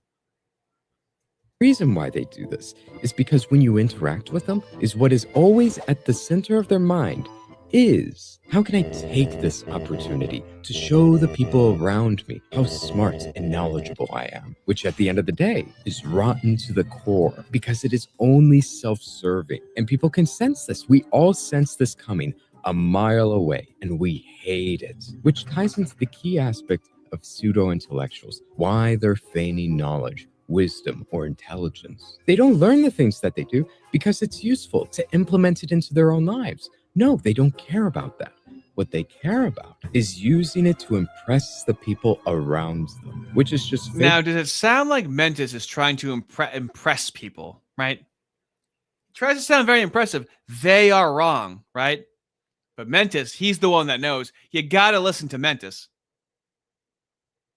And shallow at the end of the day. Everybody hates it. And the way we know that it's true is because if you pay attention to a person's actions, it will tell you what they actually care about, what they value, what their goal is with their interaction with you. If you and me, we were talking to each other and I stopped to listen to you, I start to ask questions about you, I hear you out. This is my way of conveying without words that I care about you. I care about the things you're saying to me. You deserve my attention. That's what you're showing with your act. Also, I don't want to brag, but might be a Protestant that's curious about Eastern Orthodox.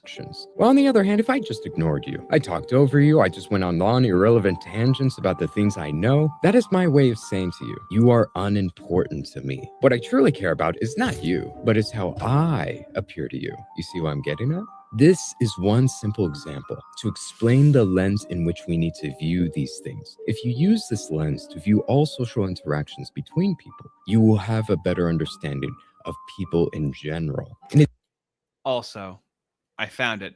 So these are cartoons. It's not real nudity. Somehow it was up for years and YouTube didn't censor it. They took down the video. So somebody re-uploaded a YouTube safe video.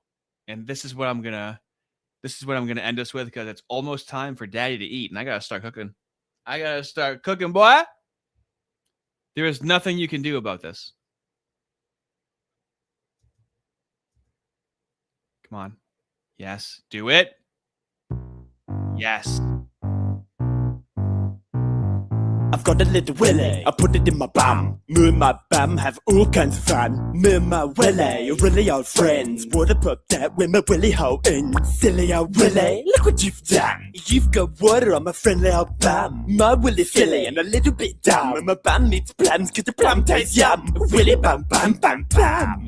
Another bum my willy, more bum my bum. I can fit my friendly old thumb right in my bum. When I do a little fart, it popped out when my bum hole's done. I found a wasp, put it in my bum. Stung my rectum, now my bum hole's numb. Silly old wasp, look what you've done. Gotta put oils on my friendly old bum. A willy bum bum, willy bum bum. Willy bum bum bum bum bum bum. Another bum my bum, more bum my willy. My willy gets small when my bum hole's chilly. My friendly old bum is covered in frost. My bum got stung by a gross old wasp. Smelly old wasp, this isn't fun. I should have fixed my cold old bum. Go outside and put my bum in the sun, and my bum got burned and then begun singing willy bum bum, willy bum bum. Willy bum bum, willy bum bum. Now, what you're missing with some of these animations is it's penises growing out of other penises and butts growing out of other butts. Bum bum bum bum. Wasp, silly old willy in a burnt old bum. Out in the sun with my pants undone. Where are my plums? Did they get lost? It's all your fault, you smelly old wasp. Let's get drunk, I said to my bum. It would taste nice on my friendly old tongue. My greedy old bum said, oh boy son, put a funnel in my bum and a bottle of rum. Willy bum bum, willy bum bum. Willy bum bum, willy bum bum. Willy bum bum, willy bum bum. Willy bum bum bum bum. You smelly old wasp. You silly old Willy. You friendly old bum. There's nothing I can do about that.